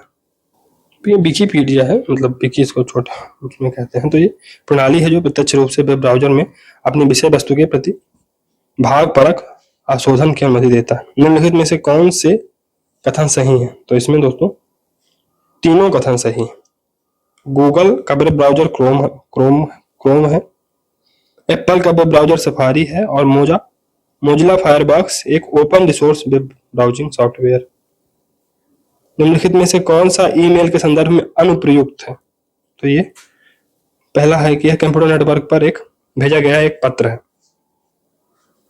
तो ये अनुप्रयुक्त है।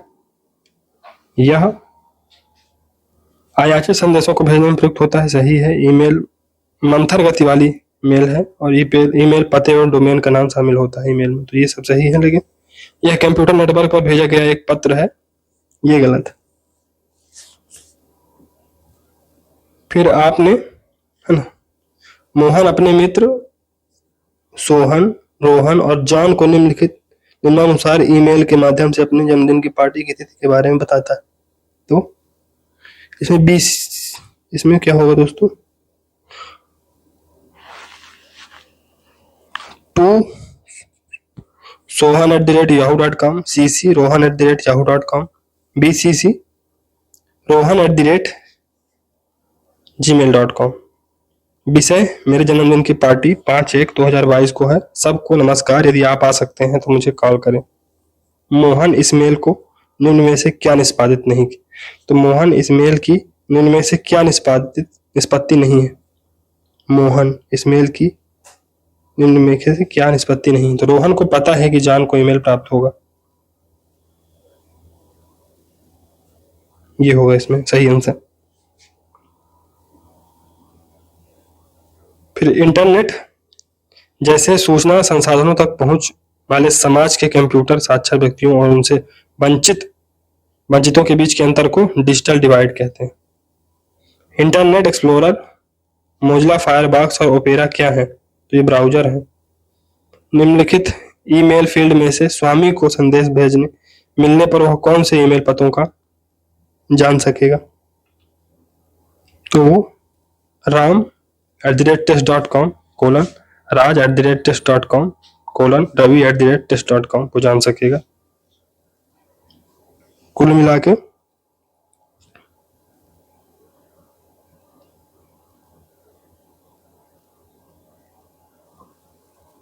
इस वाले को जान सकेगा। चलिए आगे बढ़ते हैं। वेब पृष्ठ पते एड्रेस के लिए क्या नाम? तो ये URL है। वेब पृष्ठ पते एड्रेस के लिए क्या नाम है? URL है। कई प्राप्तकर्ताओं को भेजा गया अयाचित ईमेल को कहा जाता है स्पैम कहा जाता है। निम्नलिखित में से कौन सा एक इंस्टेंट मैसेजिंग एप्लीकेशन है? तो तीनों हैं दोस्तों, गूगल टॉक, व्हाट्सएप, बाइबरी, सभी इंस्टेंट मैसेजिंग एप्लीकेशन है। तो निम्नलिखित में से कौन हमें एक ही पत्र को MS वर्ड में विभिन्न व्यक्तियों को भेजने में समर्थ बनाता है? तो मेल मर्ज। बातचीत चैटिंग के लिए कौन सा इंस्टेंट मैसेंजर प्रयुक्त होता है? तो इसमें दोस्तों गूगल टॉक होगा। कौन सा सर्च इंजन नहीं है? तो सर्च इंजन नहीं, क्रोम नहीं है, web browser. Chrome search engine नहीं है, वेब ब्राउजर है। इंटरनेट आधारित संचार के आरंभिक प्रयास किसके द्वारा किए गए? तो ये दोस्तों सैन्य उद्देश्य से किए गए थे। इंटरनेट एथिकल प्रोटोकॉल को क्या कहा जाता? नेटिकेट। तो इसमें सही उत्तर होगा POP। एक उपसंधि प्रोटोकॉल है जो ईमेल ग्राहकों को आपके कंप्यूटर में ईमेल के डाउनलोड करने के लिए इस्तेमाल होता है। POP। TCS/IP आवश्यक है यदि एक को निम्नलिखित से संबंध किया जाता है। इंटरनेट। फिर इंटरनेट प्रौद्योगिकी में SI, MI, ME का तात्पर्य क्या है? तो इसका तात्पर्य है secure multipurpose internet mail extension. Secure multipurpose internet mail extension. निम्नलिखित में से कौन सा अन्य से भिन्न है? तो गूगल अन्य से भिन्न है। गूगल एक सर्च इंजन है, जबकि विंडोज तो अलग चीज होती है, मैक, लाइनक्स, ये सब अलग चीजें। Google search engine. ब्लॉग क्या है? तो ब्लॉग एक पर्सन और corporate website in the form of online journal. निम्नलिखित में से कौन सी वेबसाइट भारतीय वैवाहिक वेबसाइट नहीं है? तो इसमें दोस्तों www.uk-muslim.com, ये UK लिखा है, ये सभी हैं। ईमेल पता एड्रेस में कितने भाग होते हैं? तो इसमें 2 भाग होते हैं। निम्नलिखित में से ईमेल के URL का कौन सा प्रारूप प्रयुक्त है? तो इसमें www.email.com प्रयुक्त होता है।